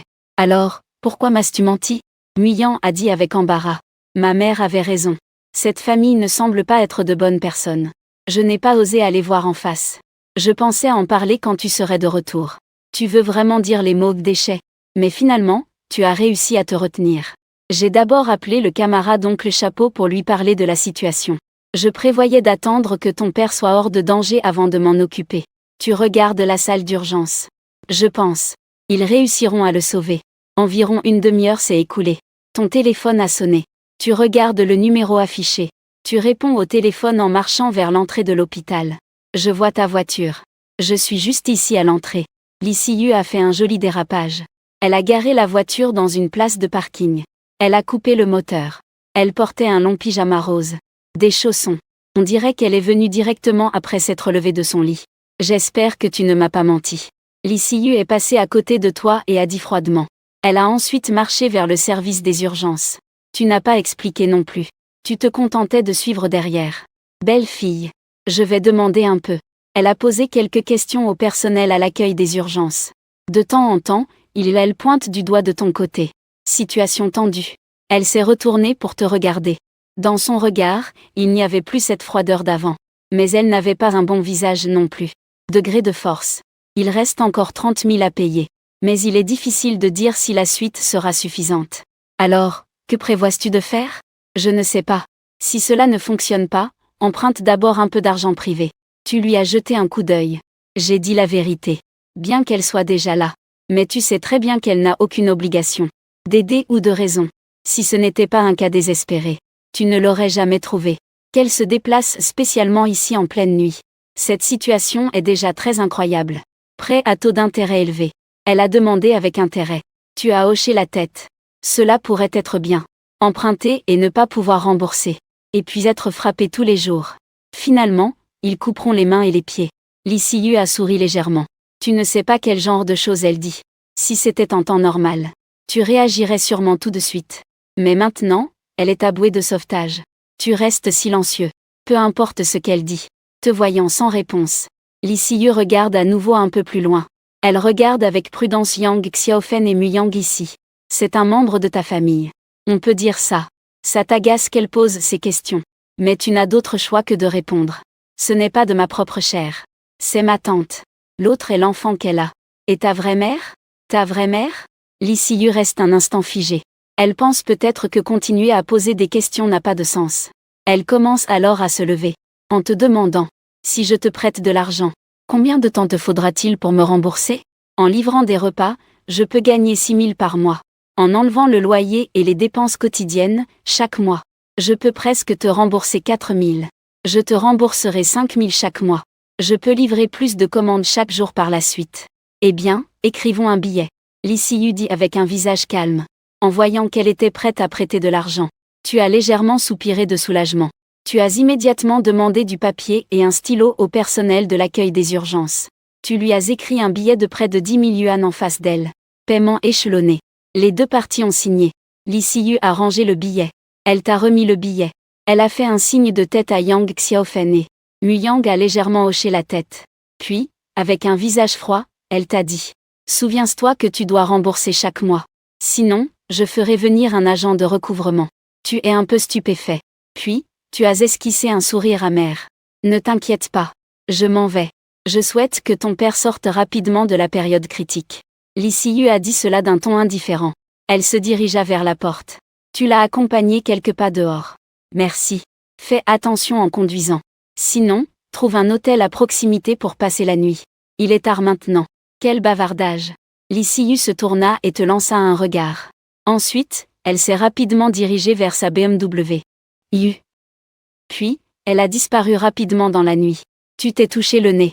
Tu es revenu rapidement à la réception pour payer. Au moment de payer, Yang Xiaofen et Mu Yang se sont approchés. Yang Xiaoya a demandé à voix basse. Récupérer la chanson. C'est ton ami, hein? On dirait qu'il a beaucoup d'avenir. Combien lui as-tu emprunté? Combien as-tu emprunté? Peu importe combien, tu vas m'aider à rembourser? Yang Ran ne pouvait pas. Il a juste souri. Frère aîné. Peut-être que la famille d'en face va nous dédommager. Ainsi, la pression sur toi sera un peu réduite. Tu es assez mince, cette mère et son fils. Cette personne ne sait parler que des bêtises. Ça n'a aucune utilité. À 4 heures du matin, la porte de la salle d'urgence s'est enfin ouverte. Le médecin est sorti rapidement de l'intérieur. Il a enlevé son masque. Il vous a jeté un coup d'œil et a dit « Vous êtes la famille de Mu Goxing, n'est-ce pas ?» Le patient a été tiré du danger. Après avoir entendu ça, tes jambes ont fléchi. Tu t'es lentement assis sur la chaise en fer froide. Comme si une femme fantôme avait tiré sur son cou. Ce n'est qu'à ce moment-là qu'il a vraiment respiré. Note, the original sentence appear tout continue. Tu n'as jamais vu ta mère depuis que tu es petit. Translation note si applicable. Ton père est aussi parti. Tu n'as plus de famille dans ce monde. Personne ne se souciera plus de toi. Tu as soudainement envie de pleurer. La réceptionniste du poste de police de la ville utilise la souris. Elle a consulté l'ordinateur pendant un moment. Puis elle a décroché le téléphone sur la table et a composé le numéro. La personne au bout du fil a immédiatement reconnu l'oncle au chapeau. Elle a simplement raccroché. La réceptionniste a composé à nouveau. C'était toujours le même résultat. À ce moment-là, un homme d'âge moyen, qui avait l'air assez autoritaire, est entré par la porte. Tu reconnais que c'est le vice-directeur du poste de police de la ville. La réceptionniste t'a désigné en disant « Son père a eu une altercation avec quelqu'un hier soir. Et il a eu une hémorragie cérébrale. » Le vice-directeur t'a jeté un coup d'œil. Est-ce qu'il a été sauvé? Il a été sauvé. Mais j'ai accumulé beaucoup de dettes à cause de cela. Maintenant, je veux juste faire venir ces personnes pour éclaircir la situation. Ensuite, on a discuté de la responsabilité et de l'indemnisation. Le sous-directeur a pris une gorgée du thé à la fleur de chrysanthème dans son thermos. Il s'est adressé à la réceptionniste. Alors tu fais d'abord venir la personne. En train de convoquer. Mais il ne répond pas au téléphone. Dès qu'il a entendu que c'était l'oncle au chapeau, il a immédiatement raccroché. Le sous-directeur a fait un vieil. Il a fermé sa tasse et est allé opérer directement sur l'ordinateur. Finalement, il a réussi à contacter le propriétaire de l'autre côté. Le propriétaire, après avoir entendu la situation, a d'abord dit « Ah ». Puis il a dit d'un ton paniqué « J'ai récemment loué ma maison. C'est plusieurs jeunes qui la partagent. Je n'y vis plus depuis longtemps. Ce n'est pas mon problème. Je sais que tu n'y es plus. Je te demande de m'envoyer les informations personnelles des locataires. J'en ai besoin ici. » D'accord, d'accord. Je vais envoyer ça tout de suite. Le propriétaire a dit sans tarder. Très vite. Le propriétaire a envoyé un message. À regarder. Tu as jeté un coup d'œil. Et effectivement, ce sont tous des jeunes. En moyenne, ils ont seulement 22 ou 23 ans. À première vue, sur la photo, c'est le genre de personne désinvolte. C'est un individu oisif de la société. Il n'est donc pas étonnant que Yang Xiaofen n'ose même pas appeler la police. Ces jeunes sont tous des habitants de la ville. Cependant, après avoir vu ces informations, le vice-directeur et le réceptionniste ont jeté un regard inexplicable dans votre direction. Ce comportement étrange vous a fait battre le cœur un instant. En effet, le vice-directeur a froncé les sourcils et a dit : tous ces jeunes sont des délinquants du village. Ils se battent et commettent des vols. Chacun d'eux a un casier judiciaire. Si vous cherchez une compensation, je dois d'abord vous dire qu'il se pourrait que vous ne soyez pas remboursés. Même s'ils sont responsables, ils ne pourront pas payer. Oui, ceux-ci sont bien connus à notre poste de police. Pas de travail. Et leur famille ne s'occupe pas d'eux. Vous avez soupiré. Vous ne pouvez que d'abord appeler Yang Xiaofen pour lui demander de venir au poste de police. Après que Yang Xiaofen et son fils soient arrivés, le réceptionniste leur a demandé de s'identifier sur l'ordinateur. On reconnaît qu'un des hommes est le père de Thuy. Quelle est l'histoire de Shikin finalement ? Vous deux, racontez à nouveau les causes et les conséquences. Yang Xiaofen est le stéréotype même de quelqu'un qui se comporte mal chez lui. En présence d'étrangers, il ne dit pas un mot. Ce n'est qu'après que son fils l'ait poussé qu'il a commencé à parler difficilement. Il dira que ces gens-là boivent et font du bruit tous les jours. Il crée des déchets dans le couloir. Puis, un moment après, il dit qu'il a été insulté par la personne en face. Il est revenu très en colère. Il ne peut pas manger de toute la journée. Il tourne autour du pot. De toute façon, ce ne sont que des paroles inutiles. Le vice-directeur, patiemment, a demandé après avoir écouté jusqu'à la fin. D'accord. Qui a commencé à insulter ? Ne le disons pas pour l'instant. Qui a commencé à se battre ? La personne en face a commencé. Yang Xiaofen et Muyang ont dit en chœur. Quelques personnes en face ont commencé à se battre. Les autres étaient là à insulter. Et vous, que faisiez-vous ? Vous n'avez pas aidé. Non. J'avais peur qu'ils viennent frapper ma mère. J'ai toujours essayé de séparer les combats. Il a juste poussé quelques fois. Il n'a pas frappé avec des bâtons ou d'autres armes. Non. Donc, cette affaire est quand même compliquée. Cela relève d'une bagarre mutuelle. De plus, le principal problème est que ton père n'avait rien à ce moment-là. C'est survenu plus d'une demi-heure après son retour. De plus, il a maintenant été éloigné du danger. Nous ne pouvons pas non plus retenir l'autre personne. Il ne reste qu'à le convoquer à nouveau pour clarifier la situation. De toute façon, j'ai l'impression que l'indemnisation est un peu incertaine. Si vous en ressentez vraiment le besoin, je vous conseille d'engager un avocat pour bien vous consulter. En entendant ces mots, Yang Xiaofen a hésité un moment avant de dire : sinon, nous ne porterons pas plainte. De toute façon, nous ne pourrons pas indemniser à l'avance. Pendant qu'elle parlait, elle m'a jeté un regard peu assuré. À l'écoute de cela, tu as d'abord froncé les sourcils. Mais tu as rapidement compris ce qu'elle voulait dire. L'essentiel est que tu as déjà payé les frais médicaux. De toute façon, cette indemnité ne pourra pas lui être imputée. Ce qu'elle craint, c'est d'être vengée par la personne en face. Après tout, elle doit vivre longtemps dans cette maison. Tu es resté silencieux un moment avant de dire à Muyang : Muyang, retourne d'abord à l'hôpital. Je peux rester ici. Je dois retourner à la ville principale tout à l'heure. Je viens de rentrer dans l'entreprise. De plus, mon travail n'est pas du tout libre. Je ne peux pas prendre de congé comme ça. Je reviendrai voir papa ce week-end. Muyang a souri amèrement. Ces mots m'ont laissé sans rien à dire. Je n'ai eu d'autre choix que de réprimer ma colère en parlant à Yang Xiaofen. Tu retournes d'abord à l'hôpital. Yang Xiaofen serait ravie de cela. Elle n'a même pas réfléchi. Elle est partie immédiatement dans la voiture de son fils. Elle a immédiatement pris la décision à propos de son fils. Tu es resté seul dans le hall du poste de police. Même à midi, je n'ai pas pu sortir pour manger. C'est encore le réceptionniste, Xiaoma, qui m'a apporté un plat à emporter. D'abord, mangeons. Le directeur leur a déjà donné un dernier ultimatum. Ils doivent bientôt arriver. Tu as pris le bento. Tu as dit merci. Mais tu n'avais toujours pas le cœur à manger. Tu l'as mis de côté. Jusqu'à un peu plus de 2 heures de l'après-midi. La personne qui a poussé mon père a enfin été convoquée. Tu t'es levé de ta chaise. Cette personne a des cheveux blonds et avait un œil de Dieu tatoué sur le front. Personne ne lui devait rien. Bien qu'il ait seulement été convoqué lui-même. Mais il était suivi par quelques voyous. C'étaient ceux des photos envoyées par le propriétaire avant. Le blond a bâillé, en disant d'un ton désinvolte. Et l'oncle au chapeau. Que est-ce que vous voulez de moi ? Vous devez vraiment venir. Je n'ai pas fait de bêtises récemment, non ? Ne fais pas semblant.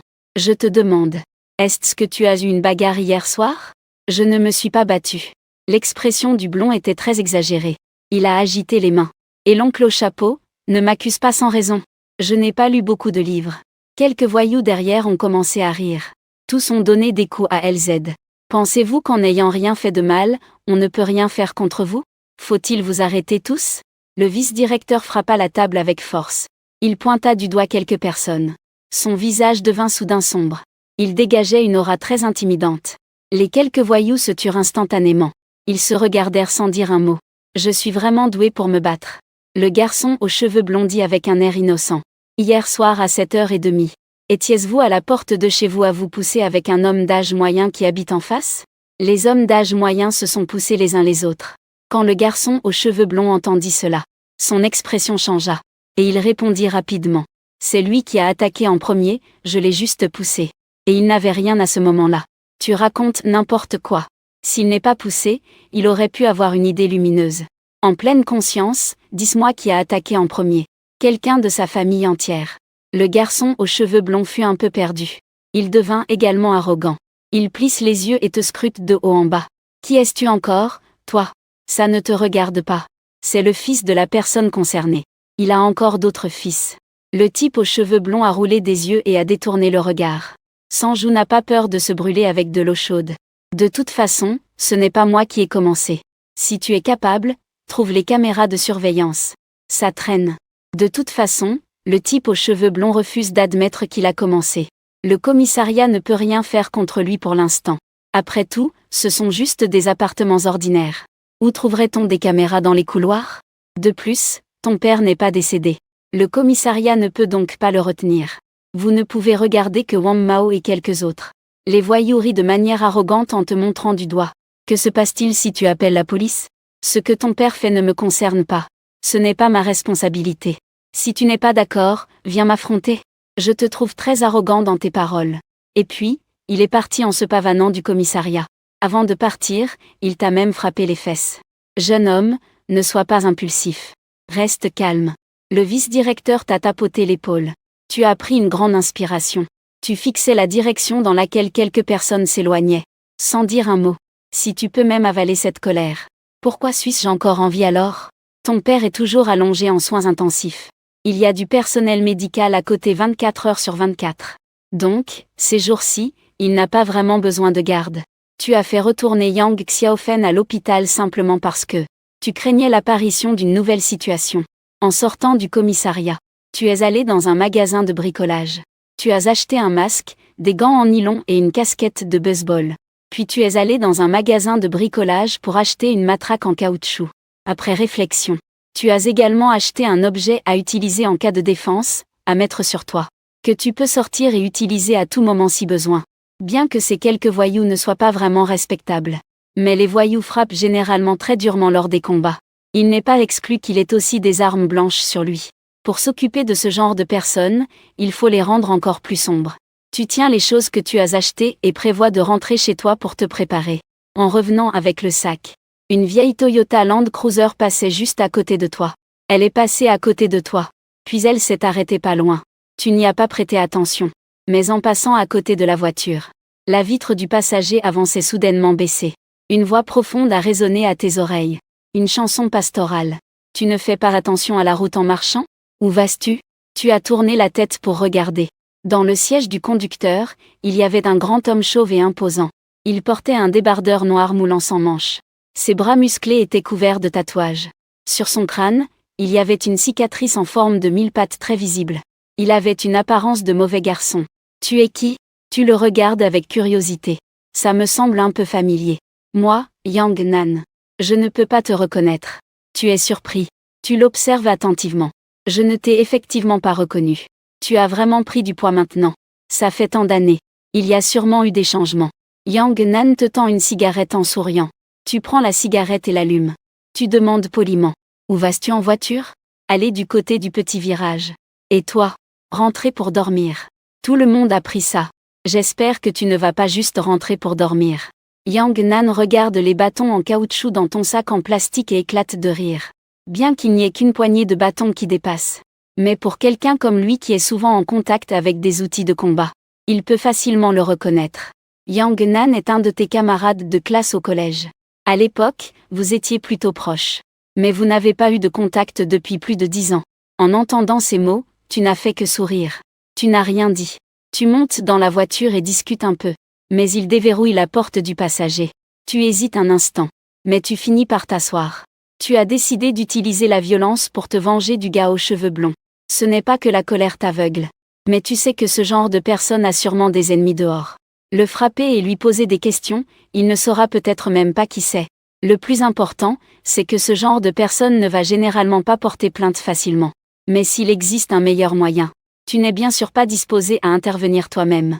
Une fois monté dans la voiture, Yang Nan a éteint le moteur. Son bras gauche appuyé sur le rebord de la fenêtre. Il te regarde et te demande. Que est-ce que tu as fait ces dernières années? J'en ai besoin. Que fais-tu?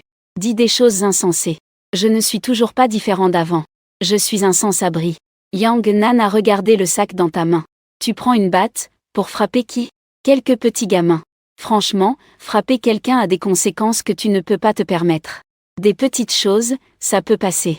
Te voyant silencieux, il a demandé à nouveau. Pourquoi vouloir tout détruire? On ne peut pas tout expliquer en quelques phrases. Si tu ne peux pas l'expliquer, dis lentement. Ça fait longtemps qu'on ne s'est pas vu. Trouve un endroit pour boire un peu. Tu n'as pas de raison de refuser. De plus, tu ressens vraiment une colère à l'intérieur. Il hocha donc la tête. Hochement de tête. Yang Nan a trouvé un petit restaurant. Il a commandé une caisse de bière glacée et quelques petits plats. Les gens ont ouvert une bouteille et ont commencé à boire. Au début, il n'a pas posé d'autres questions sur la bagarre. Après que chacun ait bu 2 bouteilles, il ne faisait que se remémorer l'école avec moi. Toutes ces petites choses de cette époque. Puis il a éclaté de rire. Tu comprends très bien. La plupart des gens qui ne sont pas entièrement satisfaits de leur situation aiment se remémorer les moments légers en buvant de la bière. Se souvenir des temps plus simples. Yang Nan a rempli un verre de bière à ras-bord. Il l'a levé et a trinqué avec toi. C'est alors qu'il a dit. Frère, même si cela fait longtemps que nous ne nous sommes pas vus, je voudrais quand même te donner un conseil. Ce n'est plus comme avant. Se battre, cela a toujours des conséquences. Je viens juste de sortir de là, il n'y a pas longtemps. Je ne veux pas te voir y retourner. Il y a des choses que je ne peux pas supporter. Il n'y a rien que je ne puisse supporter. Dire ça, c'est comme si tu n'étais pas encore réveillé. Nous, ces personnes sans pouvoir ni influence. Quand on fait face à des mauvaises situations, il n'y a pas d'autre choix que de supporter. Ne dis rien d'autre. Maintenant, quand on sort pour récupérer des dettes, je n'ose plus frapper les gens comme avant. Tu le regardes avec confusion. Comment récupère-t-on cela? Suivre. Tourmenter la famille. Au pire, c'est juste de la peinture. Écrire des mots sur la porte, tout ça. Et avec ça, je cours au poste de police tous les 3 jours. Si quelqu'un ose frapper, en un instant, tu es arrêté. Yang Nan sourit amèrement et secoue la tête. Alors, que s'est-il vraiment passé? Tu restes silencieux un moment. Tu commences lentement à expliquer les circonstances de l'affaire. Après avoir écouté, Yang Nan demande. Comment va ton père maintenant? Il se porte plutôt bien. Alors, ça va. Si quelque chose arrivait vraiment à ton père, si tu t'attaques à cette personne, je ne dirai rien. De toute façon, c'est déjà un pot cassé. Mais puisque la personne a été sauvée, tu recommences avec ces histoires. Si ton père le sait, peut-être qu'il ne pourra vraiment pas respirer. Les paroles de Yang Nan te plongent dans la réflexion. Il ne t'a pas vraiment poussé à agir. Après tout, cela fait plus de 10 ans que vous n'avez pas eu de contact. Même s'il y a encore un peu de lien, il est très limité. En soirée, vous vous êtes séparés du petit restaurant. En rentrant chez vous, tu as reçu un appel de l'ICU. On entend au loin le bruit caractéristique de l'école. Comment va ton père? Il a été sauvé. Maintenant il est en soins intensifs. D'accord. Prends bien soin de toi. Merci pour cette fois. Le temps de récupération pour les patients ayant eu une hémorragie cérébrale est long. Tu peux livrer des repas près de chez toi. De toute façon, tu peux travailler où tu veux. Je ne peux pas vraiment aller loin depuis chez moi. De plus, ma tante est sans emploi. Laisse-la juste s'occuper de la maison. Comme tu veux. Je ne fais que suggérer. L'ICU s'est interrompu à ce moment-là. Je tiens à te rappeler quelque chose. Si tu prévois de te venger de la famille d'en face, je vais appeler la police tout de suite. Parce que si tu fais ça, l'argent que je t'ai prêté sera comme de l'argent jeté à l'eau. Tu as demandé avec étonnement. Qui te l'a dit? Bien que l'ICU sache pour l'accident vasculaire cérébral de ton père, elle ne sait pas du tout les tenants et les aboutissants de l'affaire. Et encore moins qu'elle pourrait deviner qui tu vas frapper en retour. Tu m'as appelé hier soir avec son téléphone. Il m'a dit cet après-midi qu'il avait fait appel à la police. Mais que cela n'avait pas eu l'effet escompté. Oh, d'accord. Tu l'as fait alors. Donc, tu as vraiment ce genre d'intention? Le ton de Lee Si-yu a soudain changé. Non. Vraiment? Ce serait mieux ainsi. Si tu prévois de faire ça, assure-toi de me rembourser d'abord. Mon argent, je l'ai gagné avec beaucoup d'efforts. Ne pense pas que je sois n'importe qui, puisque je suis prêt à te prêter de l'argent. J'espère que tu ne trahiras pas cette confiance. Je comprends. Terminer l'appel. Tu regardes ce que tu as ramassé dans tes mains. Le sac de retour contenant des bâtons et d'autres objets. Tu as soupiré avec un sourire amer. Puis tu as silencieusement jeté ces choses dans la poubelle au bord de la route. Dans les jours qui ont suivi, tu as couru entre l'hôpital et la maison. Peut-être que tu savais aussi qu'il s'était passé quelque chose. Tu n'as pas vu ces quelques voyous qui vivent en face depuis un moment. Après avoir séjourné 4 jours à C, ton père a été transféré dans une chambre normale. Son état est plutôt bon pour l'instant. Il est très conscient, mais il parle de manière indistincte. Son corps ne répond pas bien. Il a besoin d'aide. Le week-end, Mu-yang est revenu le voir. Week-end, Mu-yang est revenu pour le voir. Il a dit avec embarras dès la première rencontre. Ce jour-là, je ne voulais pas déranger ton amie. Je voulais juste qu'elle te conseille. Surtout, je connais ton caractère. Tu as hoché la tête. Normalement, ce sujet aurait dû s'arrêter ici. Je ne m'attendais pas à ce que Mu-yang dise prudemment à nouveau. Frère, peux-tu demander à ton amie de m'ajouter? Elle m'a supprimé. Tu le regardes avec incompréhension. Pourquoi veux-tu l'ajouter? J'ai vu qu'elle avait publié des informations sur l'inscription dans son réseau. Elle doit travailler dans le secteur de l'éducation privée, non? Je suis assez intéressée par ce secteur. Je veux en savoir plus. Yang Xiaofen, qui ne disait rien à côté, a vite acquiescé en entendant cela. Arrêtez la musique. Ton frère n'est même pas sûr de garder son emploi longtemps. Sinon, parle à ton ami. Ton frère est un étudiant brillant. Peut-être qu'il pourra l'aider. Tu ressens un malaise instinctif en entendant cela. Mais il ne fallait pas non plus se mettre en colère. Je n'avais d'autre choix que de faire preuve de patience et de parler d'une voix grave. Elle est simplement une enseignante à l'école. Ce n'est pas dans l'éducation privée. Mu-yang a peut-être fait une erreur. Ce n'est pas ça. Être professeur devrait juste être son travail. Je l'ai vu partager un prospectus d'inscription sur son réseau social ce jour-là. C'était au nom d'une organisation. Si tu veux l'ajouter, fais-le toi-même. Tu n'as pas envie de continuer à discuter. Il a passé presque 2 semaines dans une chambre d'hôpital ordinaire. Ton père a finalement été autorisé à sortir par le médecin. Ensuite, il doit se reposer à la maison. Par la suite, il pourra commencer quelques exercices de réhabilitation. Si la chance est de son côté, peut-être qu'il pourra dans 1 an et demi retrouver un niveau de langage et de motricité presque normal. Quant à ce qui t'attend, ce sera une longue période de dette. Cette fois, j'ai pris 100 000 yuan à Lee Si-yu. Après ma sortie, j'ai remboursé plus de 48 000. Tu as de nouveau ajouté Lee Si-yu. Il te reste encore 53 000 à rembourser. Peu après, elle a répondu au message. Le préfixe est une expression de quelqu'un qui s'essuie le front. Être riche ne signifie pas être très riche. Tu n'as pas été à l'école primaire? Le professeur de maths ne peut pas supporter ça. Le problème, c'est que je te dois 100 000. Laisse tomber. 20 000 suffiront comme dédommagement. Lee Dong t'a frappé? Non? On ne peut pas non plus frapper. Tu ne disais pas que je te harcelais avant? J'admets que ce que j'ai dit auparavant n'était pas exact. Mais je ne t'ai pas non plus accusé à tort. Si ce n'était pas pour toi, je n'aurais pas été harcelé par quelqu'un à l'époque. Dis-le clairement une fois pour toutes. Sinon, j'ai toujours l'impression de porter le chapeau. Après un moment, elle a dit. À l'époque, ce n'était pas à la mode d'adopter un frère ou une sœur aînée? Peut-être qu'une de tes sœurs est en train de le faire. Ton nom agit avec arrogance et tyrannie à l'extérieur. C'est juste que tu ne le sais pas. Je suis d'une année au-dessus de toi. Mais ton grand nom était célèbre à l'époque. C'est à ce moment-là que tu commences vraiment à croire que cela pourrait être vrai. Je ne peux m'empêcher de froncer les sourcils. Alors, qui t'a vraiment harcelé? Environ une demi-heure plus tard. Elle venait tout juste de dire cela. À quoi bon dire cela maintenant? Cela fait tant d'années.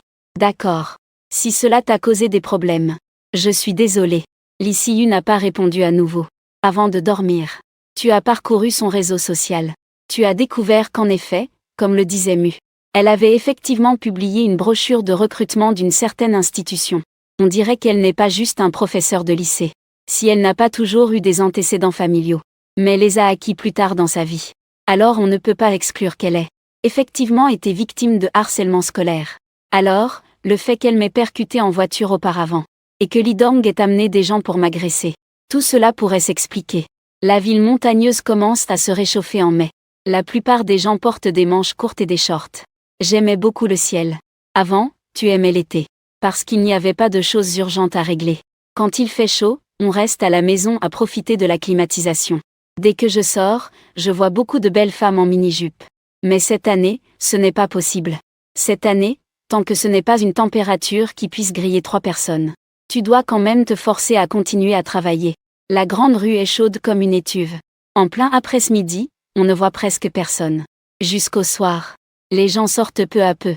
Tu as supporté le soleil toute la journée en livrant des repas. Parce que tu ne portais pas de manches en glace. Tes 2 bras exposés ont déjà un peu rougi et noirci. Assis sur la trottinette électrique, j'ai regardé mes revenus du jour. J'ai déjà atteint 370 yuan. C'est sans doute le plus gros chiffre d'affaires que j'ai eu depuis que je fais ce travail. Tu prévois de rentrer te reposer après avoir livré encore pour 30 yuan. Je ne m'attendais pas à ce que, à ce moment-là, l'interface de l'application soit pleine de. Ce ne sont que des commandes lointaines ou des livraisons en étage. Les prix sont très bas. Tu as continué à travailler jusqu'à plus de 11 heures du soir. Après avoir livré la dernière commande de thé au lait. C'est alors que je traîne mon corps épuisé pour rentrer chez moi. Prendre l'ascenseur jusqu'au niveau 1 où se trouvent les vélos électriques. Tu vois soudain une voiture argentée. Une BMW sort du coin. Au début, tu n'y réfléchis pas vraiment. Après tout, cette voiture n'est pas si rare. Mais l'autre voiture me fait 2 appels de phare. En plus, cette plaque m'a l'air familière. Tu ne peux t'empêcher de penser. Ce n'est pas l'ICU à bord, j'espère? Comme je m'y attendais. La voiture se gare sur la place juste en face de toi.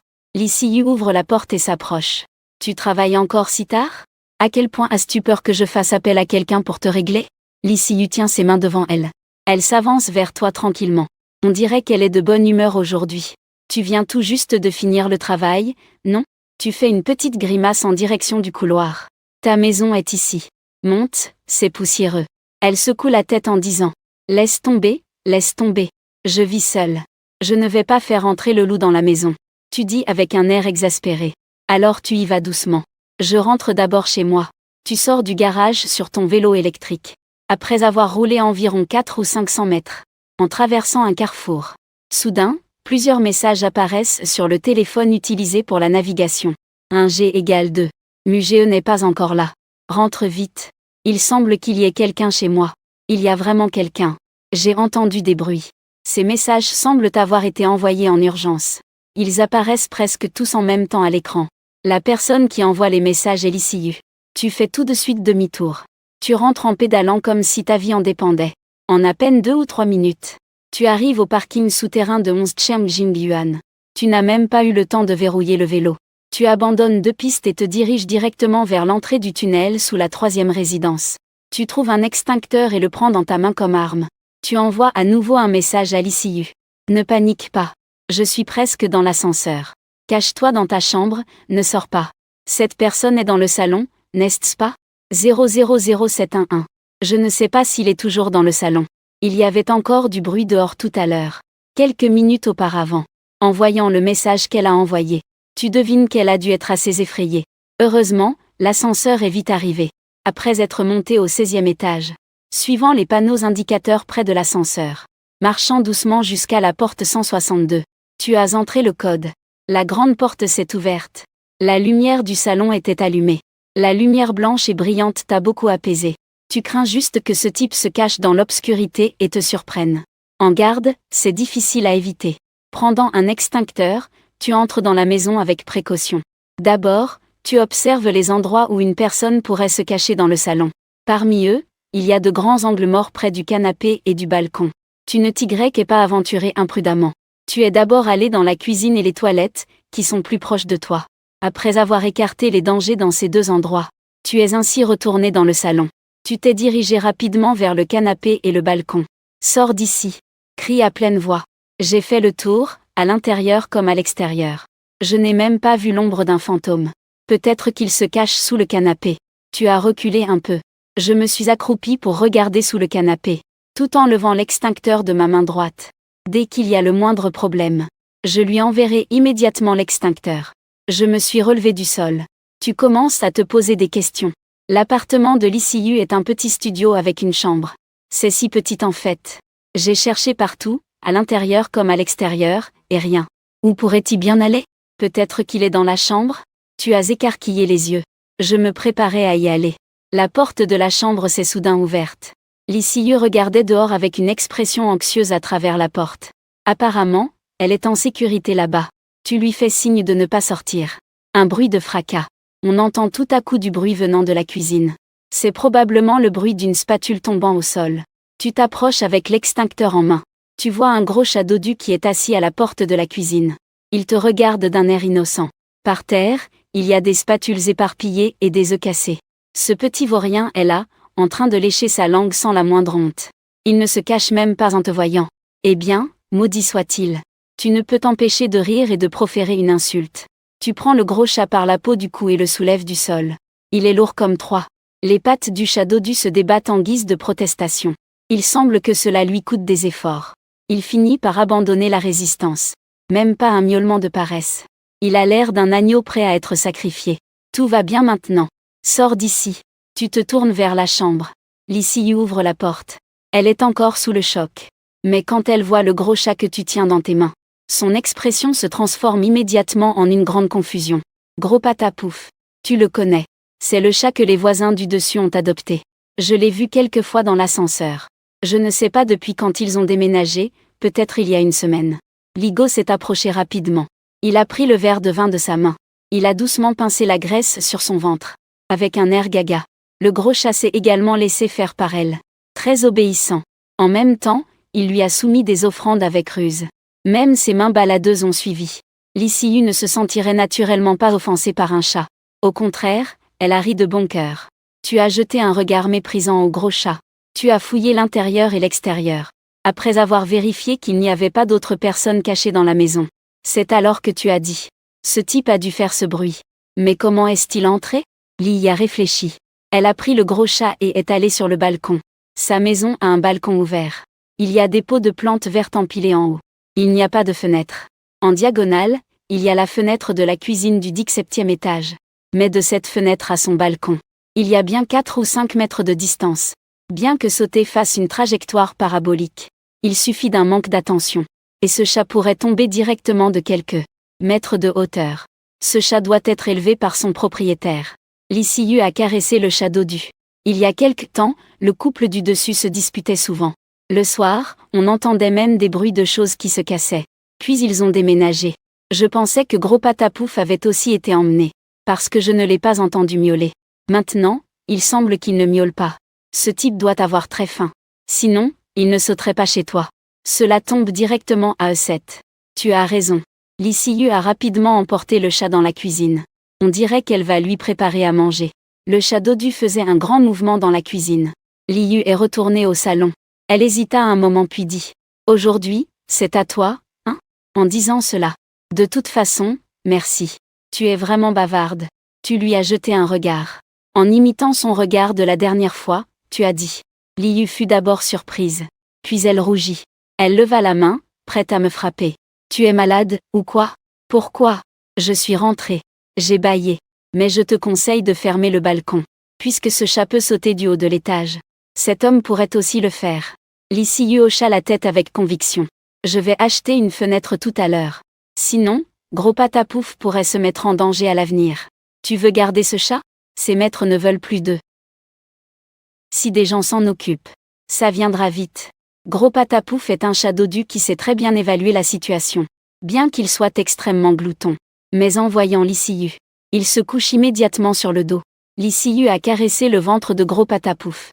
Elle s'est levée et a proposé. Pourquoi ne pas aller manger un morceau? De toute façon, il est presque minuit. Vous avez trouvé un restaurant de barbecue à l'extérieur de la résidence. En attendant les plats, tu as transféré 5 000 yuan à Lisieux. Lisieux a vu cela. Elle a demandé avec un peu de surprise. Ça a été si rapide? Combien gagnais-tu en une journée récemment? Environ 300 ou 400. Combien de temps dois-tu livrer chaque jour? Si je commence à livrer vers 6 ou 7 heures du matin, je livre jusqu'à 10 heures du soir. En enlevant le temps pour manger et se reposer. Cela fait environ 12 ou 13 heures. Mais cela dépend des conditions de commande du jour. Si les commandes sont bonnes, livrer pendant 12 ou 13 heures devrait te rapporter 4 ou 500. Les commandes que j'ai eues ces derniers jours ne sont pas très bonnes. Lisieux a pris une gorgée de sa boisson et a dit. Il fait très chaud ces jours-ci. Et il fera encore plus chaud plus tard. Mais les jours de dette sont difficiles. L'ICU a esquissé un léger sourire. Eh bien, il n'y a rien à faire. Mais si à l'époque des études, tu avais aussi cette énergie, tu n'aurais pas à livrer des repas maintenant. Tu sais qu'elle ne voulait pas dire ça pour se moquer. Mais tu n'étais toujours pas convaincu et tu as dit. Ce n'est pas sûr non plus. Regarde combien de diplômés universitaires ne trouvent pas de travail maintenant. Plusieurs de mes collègues sont des diplômés. Il y a même un titulaire d'un master parmi eux. En réalité, c'est un malentendu. Tu penses que de nombreux étudiants et même des diplômés de master ne trouvent pas de travail. Cela ne peut que signifier que leur école ou leur spécialisation n'est peut-être pas idéale. Ou alors, ils ont des exigences trop élevées pour leur travail. Les diplômés des grandes écoles qui ne s'en sortent pas sont très rares. Au moins, ils peuvent obtenir un seuil minimal pas trop bas. Les paroles de l'ICU t'ont laissé sans voix. Tu sais que c'est en grande partie la vérité. Dire tout cela maintenant n'a plus de sens. En vivant, on doit avancer. Tu restes silencieux un instant. Puis tu dis à nouveau. Mais si tu m'avais rencontré 10 ans plus tôt, et que tu m'avais dit cela, peut-être que je l'ai vraiment entendu. Si je t'avais rencontré 10 ans plus tôt, te dire tout ça, tu n'aurais pensé que j'avais un problème. Et tes bonnes petites sœurs seraient sûrement intervenues pour toi. Pour bien s'occuper de moi, sera de bibliothèque. Tu restes de nouveau silencieux. Quand l'ICU a dit ces mots, bien que son expression et son regard n'aient pas beaucoup changé, tu peux néanmoins sentir dans ses paroles cette sorte de haine latente. Peut-être qu'à l'école, il y en avait vraiment. Une période de souvenirs difficile à regarder en arrière. Cependant, même si l'ICU a toujours dit que tu es le responsable de ces mésaventures. Mais après ce barbecue, lorsqu'il était temps de se séparer, elle a quand même dit que tu n'étais pas si mal. Très différent de ce que je pensais avant. Tu as demandé avec un grand intérêt. Quel genre de personne je devrais être dans ton imagination? Abuser des faibles. Agir avec cruauté et malice. S'attaquer aux faibles et craindre les forts. Travailler dans des activités criminelles après l'obtention du diplôme. Soit c'est la prison, soit c'est la peine de mort. Soit tu traînes dehors et tu te fais tabasser par d'autres. Tu la regardes avec un air abasourdi. L'ICU ne peut s'empêcher de rire. Ne me regarde pas comme ça. C'est vraiment ce que je pensais à l'époque. J'avais même pensé à entrer à l'école de police. Attraper tous ces gens. Les voyous de l'école. Certaines personnes sont vraiment de mauvais éléments nés. D'autres agissent en réalité par autoprotection. En d'autres termes, c'est un manque d'amour. Je ne m'y attendais pas. Tu peux dire des choses aussi profondes. Tu la regardes avec un mélange de surprise et d'incompréhension. Ai-je vraiment l'air si inculte? Heureusement. Si tu es vraiment comme ces voyous de l'école, Zheng Xu ne pourrait même pas s'intéresser à toi. Cette remarque de l'ICU te laisse sans voix. Tu as même oublié d'approcher la tasse de tes lèvres, suspendue dans les airs. Un moment. Tu as demandé après avoir bu la dernière demi-tasse de bière dans le verre. Tu as même un certain niveau de connaissance à son sujet? Il n'y a pas de sentiment. Mais je sais qu'elle a de très bonnes notes. Pourtant, elle est allée à une université locale. Si ce n'était pas à cause de toi, je ne peux penser à aucune autre raison. Tu es resté silencieux. Tu te levais et dis. Je rentre chez moi. Les jours suivants, le temps devenait de plus en plus chaud. Tu continuais à livrer des repas tous les jours sans faille. Mais, étant donné que la température a atteint près de 40 degrés, tu devais parfois prendre un peu plus de repos. Donc, tes revenus ont légèrement diminué par rapport à avant. Au cours de ton premier mois de travail, tu as remboursé l'ICU de 8 $. Tu pensais qu'en continuant comme ça, au maximum, en 6 mois, tu pourrais tout lui rembourser. Mais tu ne t'attendais absolument pas à cela. Le dernier jour de mai, tu as rencontré le client le plus dégoûtant depuis que tu as commencé ce travail. Et c'est à cause de ce client que tu as perdu ce travail dont tu dépendais pour vivre. C'était une commande de collation de nuit à livrer à un immeuble d'appartement. Après avoir pris la commande, tu te rends immédiatement chez le commerçant. La vitesse de préparation du commerçant n'est pas trop lente non plus. Mais à peine une minute après avoir reçu le repas, la fille qui a passé la commande commence à appeler pour presser. Pourquoi ce que j'ai commandé n'est-il pas encore arrivé? J'ai des affaires à régler et je dois sortir bientôt. Bonjour, belle dame. Le commerçant vient juste de sortir la commande. Pourriez-vous patienter un moment, s'il vous plaît? Cela arrivera très bientôt. Combien de temps cela prendra-t-il? Comme j'ai 3 autres commandes en main, vous devez les livrer dans l'ordre. Donc je ne peux pas lui donner un temps précis. Je peux seulement dire. Ne vous en faites pas. Cela ne dépassera certainement pas le temps imparti. Essayez de dépasser le temps. Tu fronça les sourcils et raccrocha. Tu as d'abord livré la commande la plus proche selon le planning du système. Mais à peine, après avoir roulé moins de 200 mètres, le téléphone de cette fille sonna à nouveau. Que est-ce que tu fais? Pourquoi est-ce que tu t'éloignes encore plus? Tu réalises que tu as affaire à une cliente difficile. Alors tu prends ton temps pour lui expliquer. Belle dame, nous livrons les repas selon l'ordre prévu par le système. Parce que j'ai plusieurs commandes en cours. Donc, ta commande va devoir patienter un peu. Mais ne t'inquiète pas. Cela ne dépassera pas le délai. Non. Je veux que tu me la portes en premier. Elle a dit avec un ton très sérieux. J'ai dit que j'avais des choses à faire. Tu ne comprends pas ce que je dis? Tu sembles vouloir crier. Mais étant donné que ça enregistre, je me suis retenue de m'énerver. Belle dame, je ne peux pas le faire maintenant. Sinon, voici ce que je propose. Je vais essayer de transférer la commande. Pour voir si un autre livreur peut l'emmener. L'autre personne a immédiatement raccroché. Il a directement mis fin à l'appel. Tu es plein de colère en essayant de transférer la commande dans l'application. Parce qu'il n'y a qu'une seule chance de transférer la commande. Tu as même ajouté 5 € pour cela. Mais peut-être qu'il y a moins de livreurs à cette heure-ci. En fait, personne ne vient prendre la commande. Donc, cette commande te revient. Tu as regardé le temps restant pour les 3 autres commandes. Finalement, tu as décidé de livrer à cette femme en premier. Parce que tu as rapidement réalisé qu'elle était difficile à gérer. Si tu la fâches. Si tu n'es pas sûr, tu devrais te plaindre de moi. Tu as accéléré en te rendant à cet appartement à vélo électrique. 10 minutes plus tard, tu es arrivé à destination. Bonjour. Livraison rapide. J'ai frappé à la porte. Mais personne n'a ouvert. Bonjour. Livraison rapide. Tu as encore frappé.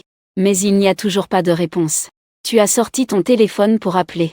Au début, elle a raccroché. Quand tu as essayé une deuxième fois, elle a répondu. Tu n'as même pas eu le temps de parler. Ces insultes sont venues à travers le combiné. Tu es malade dans ta tête? T'es toujours en train de téléphoner. Ta commande est arrivée. Je l'ai laissée devant ta porte. Tu n'as toujours pas réagi. Je te l'ai donnée avant de sortir. Voici ta porte. Tu as annulé la commande. Ramène-elle, d'accord? Tu as dit avec patience. Ma commande est déjà livrée. Et elle a été livrée en avance. Et, beauté, pourrais-tu faire attention à ta façon de parler?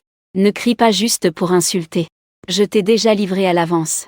Maintenant tu dis que tu veux annuler. Que devrais-je faire? L'autre a simplement raccroché. Tu sens que Xueya est en train de monter. Tu prends une profonde inspiration. Tu prends une grande bouffée d'air. Tu réprimes l'envie de frapper la porte de sécurité. Mets le repas devant la porte. Puis prends une photo et télécharge-la sur l'application. Travailler dans ce genre de boulot est vraiment désespérant. Même si tu es insulté, tu ne peux pas répondre. Sinon, si l'autre partie se plaint, le système va pénaliser. Peut-être que c'est juste un jour de travail. Tu pensais que tant que tu restais patient, cela s'arrêterait là. Cette affaire serait donc terminée. Mais, quelques jours plus tard, je ne m'attendais pas à ça. Le système t'informe que tu as reçu une plainte d'utilisateur. Ces derniers jours, cette affaire t'a beaucoup perturbé. Tu n'as jamais eu de conflit avec les utilisateurs. Donc, au moment où tu as vu la plainte, tu as su que c'était encore cette fille qui avait fait des siennes. Tu as fumé une cigarette. Tu ne peux vraiment pas comprendre. Tu es venu chercher des explications. Bonjour. Livraison Lingjing. Tu te tiens devant la porte de l'appartement et frappes. Pas de traduction nécessaire dans ce contexte. Une femme à l'intérieur répond d'une voix grave. Je ne sais pas ce qu'elle fait encore là-dedans. Elle a tourné en rond un bon moment. C'est alors qu'elle est passée lentement devant la porte. Quand elle a ouvert la porte. Lorsque vous vous êtes regardé dans les yeux. Tu as vraiment été surpris. Cette femme mesure environ 1,60 m. Mais son poids dépasse largement 160. La graisse sur son corps menace de déchirer son t-shirt gris. Son apparence ne mérite vraiment pas de compliments. Elle porte des lunettes à monture entière avec des verres aussi épais que des bouteilles de bière. Elle dégage une odeur grasse. À ce moment-là, tu n'as même plus envie de lui demander des explications. Parce que tu penses qu'elle a déjà payé pour ses excès. Et le colis? La grosse femme a bâillé, avec une haleine fétide. Elle te regarde et demande. Tu l'écoutes simplement. Cette femme n'est pas aussi agressive que ce jour-là au téléphone. Elle ne semble pas aussi violente et arrogante qu'au téléphone. En se frottant les yeux, il t'a encore demandé avec insistance. N'est-ce pas qu'il y a un colis? Maître. Je ne t'ai pas offensé, n'est-ce pas? Pourquoi veux-tu porter plainte contre moi? Le terme « maître » est souvent utilisé ici comme titre. Un homme d'âge moyen, étranger et sans caractéristiques physiques particulières. C'est une sorte de mot d'hésitation. C'est surtout à cause de son apparence. Cela te rendait vraiment difficile de dire le mot beau ou belle. La femme ronde fut un instant désemparée. De quoi devrais-je te porter plainte? C'est à propos du jour où tu as commandé à emporter. Tu n'avais pas encore fini de parler. La femme ronde voulut soudainement fermer la porte. Heureusement, tu as été rapide et agile. Anticipant, il a immédiatement tendu son bras dans l'encadrement de la porte, tout en poussant avec son épaule gauche. Avec un bruit sourd, une douleur aiguë est survenue dans l'omoplate gauche. Tu as été projeté en avant, tout en perdant l'équilibre. Cette femme ronde avait une force surprenante. Tu avais une expression étonnée. Heureusement, tu as pu te protéger avec ton épaule à temps. Sinon, ça pourrait bien te claquer la jambe. Que veux-tu faire? En voyant que la porte n'était pas fermée, la femme ronde a soudainement commencé à crier comme une folle. Son cri n'était pas très différent du bruit des explosions sur un chantier. 2 éléphants reculaient rapidement. On aurait dit de gros crabes. Ton œil a dû tressaillir plusieurs fois. J'ai vraiment peur qu'elle te devienne. Tu es là, debout à la porte, en essayant de parler sans trop de colère. Maître, la vie n'est facile pour personne. Tu sais combien je vais perdre si tu fais une plainte? Il fait si chaud. J'ai travaillé dur toute la journée à livrer des repas. Une seule de tes plaintes pourrait être vaine. Tu devrais me donner une explication, non? Je ne t'ai pas plaint. Ne me fais pas de fausses accusations. La femme ronde continue de crier comme Mandela. Son visage était rempli de peur et d'indignation. On aurait dit qu'elle était la véritable victime de l'incident. Peut-être qu'elle pense qu'elle t'a déjà surpassé par son attitude. Elle continua en disant. Sais-tu quel type de comportement c'est? Je peux te poursuivre pour intrusion dans un domicile. Vol par effraction. Tu veux encore m'agresser?